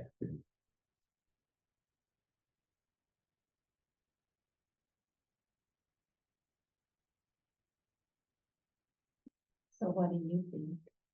The morale will be at the same level as right now for everyone at the school level and the students? We do interim. I don't think either will be a popular decision. I don't think that there's gonna be people in favor and against either. I think permanent is what everyone wants, right? The issue is not that we don't want a permanent. The issue is do we have the time to go through a clear process to get them? That's what's keeping us, what I believe is keeping us from. That's the reason why I made this motion to do the interim, to give us that time. Internal interim, because that person would know the district, would be known in the district. And who knows, maybe that ends up being the right candidate after that full formal process. We don't know. Because I agree, we don't want, like you were saying, another change a year later.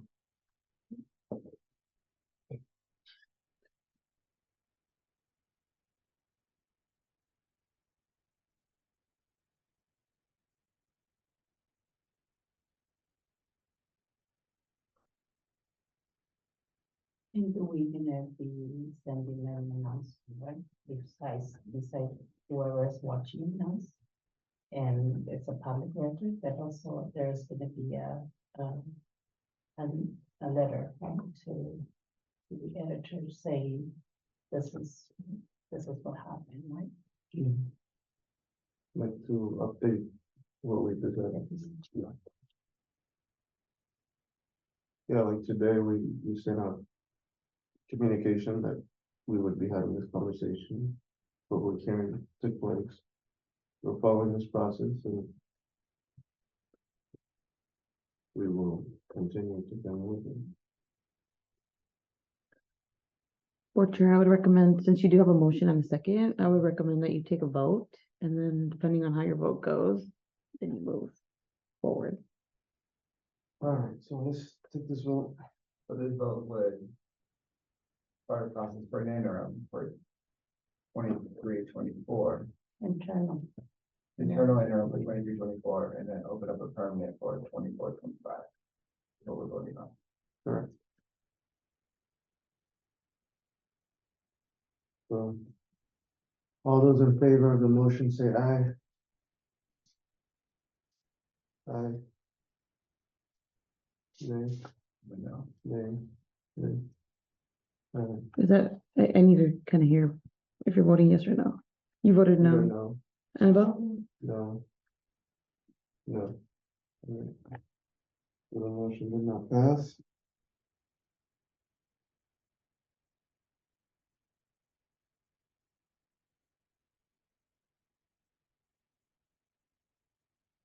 I would be supportive of that motion if we got feedback. Okay. That's all I want, feedback. What about another and no?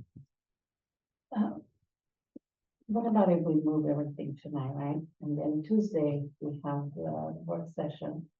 And then we will have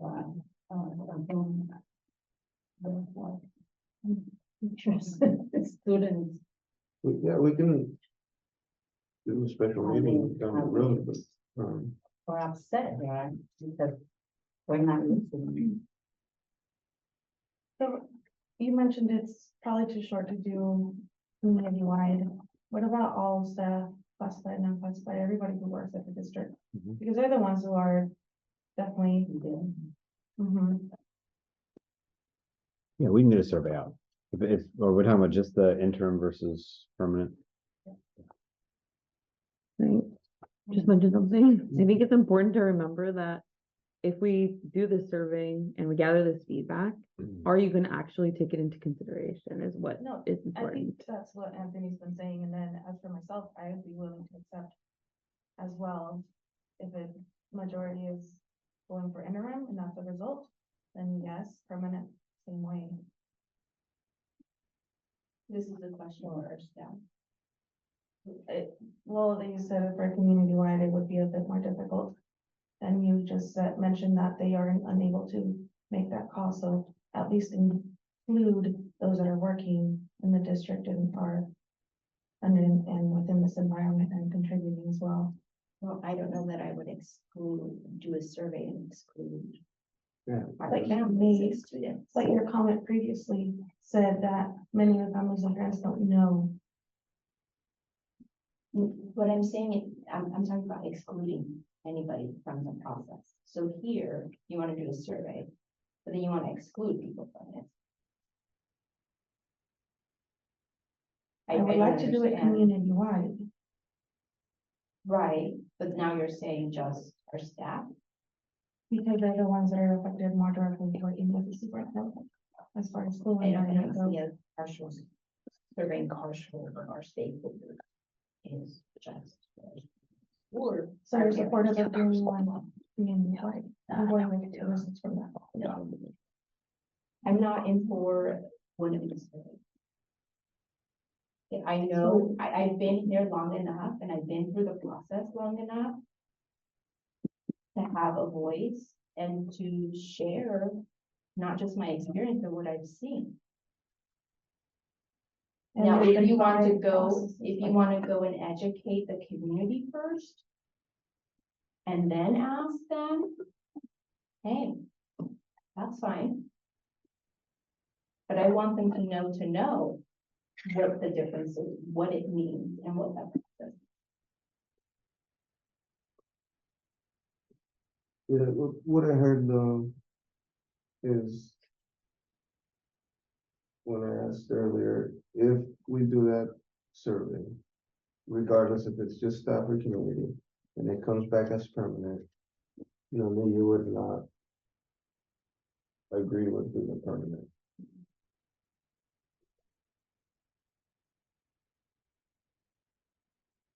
And what if that's what the search is on? Data. And you would. And you would. whatever the results are. So if it comes back in on, you know.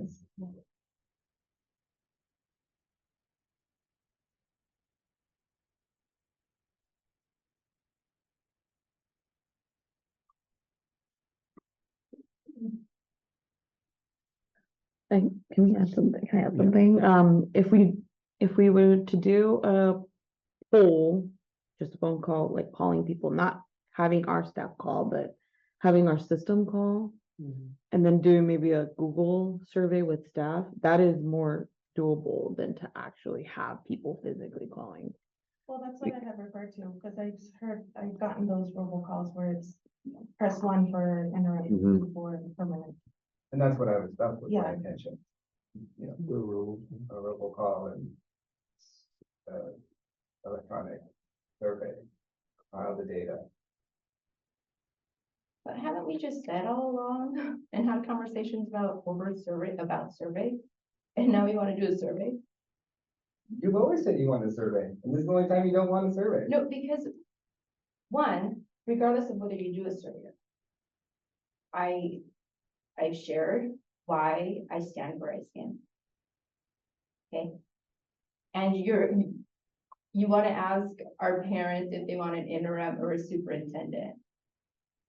Now, if you want to go and educate them on what that is and the different roles and the process, then I would consider a survey after. And I think our community and our parents are educated enough to give us their feedback. Are their parents here? Do you know the difference?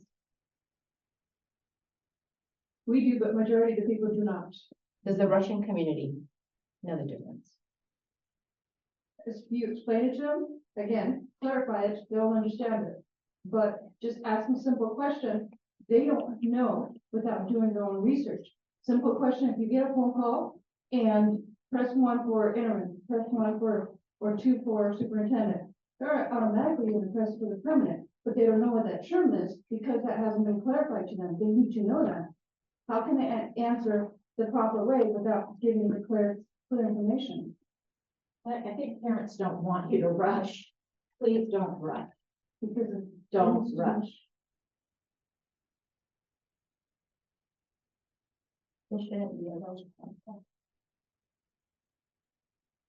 And it just feels like we're trying to do that. This is for the kids. How quickly could we get data? Okay. From that phone survey, Mhm. we would target trying to get it to you on that Tuesday. I mean, if we're doing something very simple like this, it's just a simple count. We get it by that Tuesday? I think we probably can, because it'd be a Google survey. How much time We have when the survey goes out, like 30 seconds, 40 seconds. So, historically, we've actually tried to send it out in a few days because initially what we've noticed is when parents get the call, they don't realize like what the call is about until then they either read on it more or they ask their neighbors and then we always send another call. And so it could take a few days. Yeah, I remember getting a phone call that I didn't answer it or something, and then I got a phone call again, and they'll keep calling you until you give them feedback. And see that level the level of service that some of our families need is beyond the robocall. But it's robocall or nothing. That's all I'm saying. Like, I agree with robocall or nothing.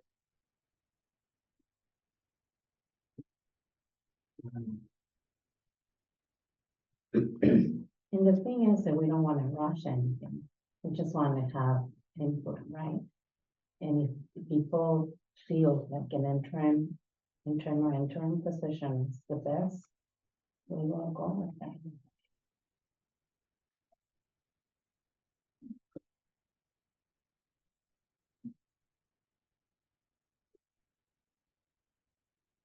And then we make this decision on the May 30. We have direction before June, and we have the entire month of June to publicize the position, work with, we need to work with, close the position, review applicants, and set it out for. By July. And we get feedback.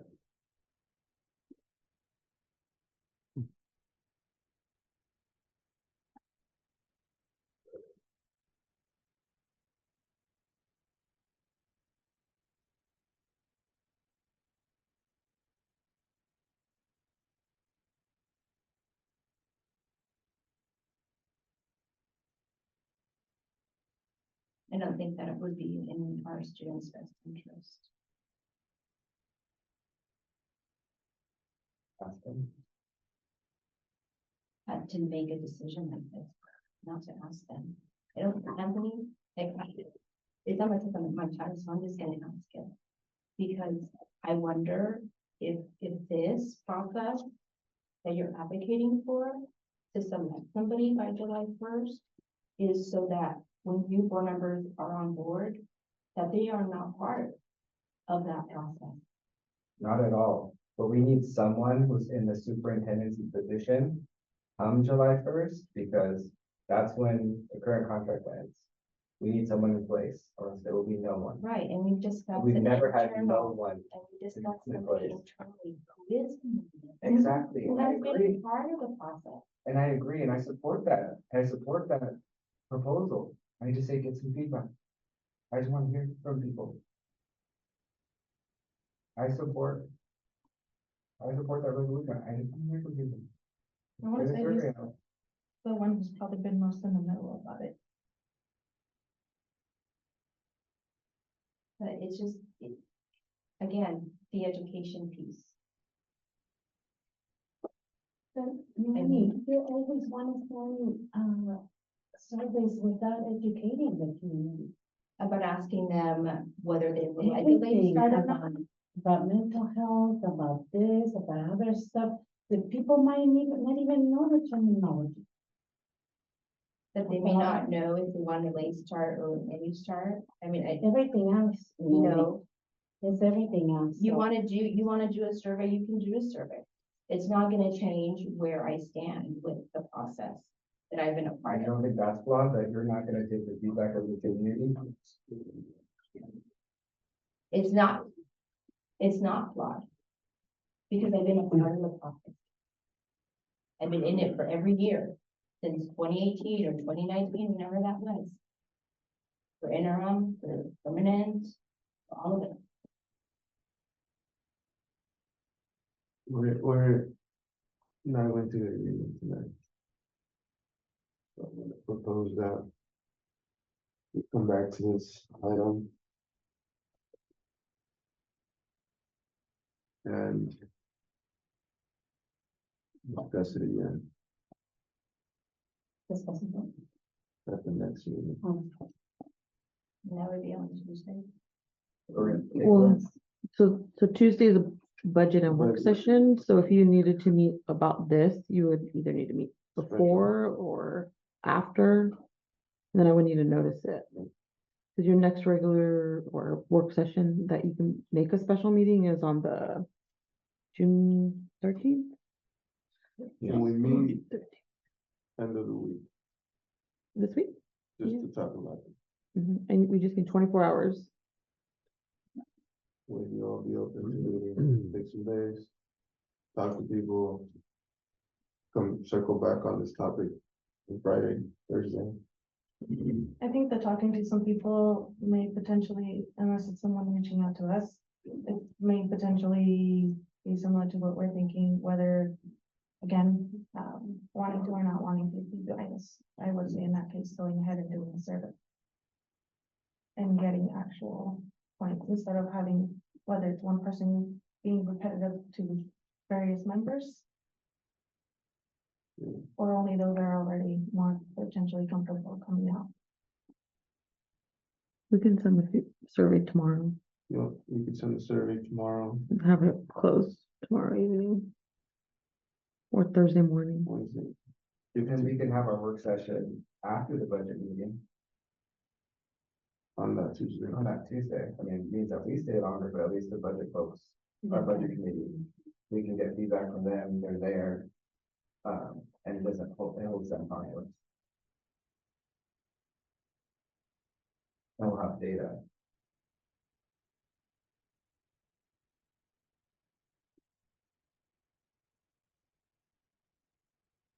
So do we need to make a motion for that day? Not necessarily, but I do need all of you to agree on a date. We're talking about the 30th after the budget. 30th after the budget committee? Mhm. Okay. Okay. We can- And just to be clear, the survey is not limited to anyone.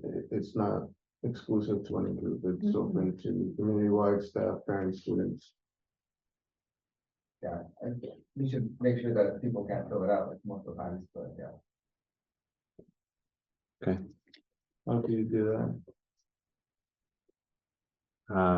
They'd have to enter their email address or something. Yeah. On the robocall, they don't though.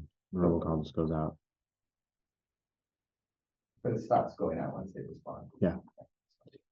So we'll put an explanatory statement together and then send it by you. It'll so you be can look at it. trilingual. Yeah. All that communication. But we have to get a version of it right first. Yeah. All right, so we'll keep talking next Tuesday. Okay. Yeah. Jenny, anything else on this time, on this topic? No, I just want to mention that, in the executive session, you won't be able to meet under 2A. So 2A will be striked out. So one last item, in the executive session tonight.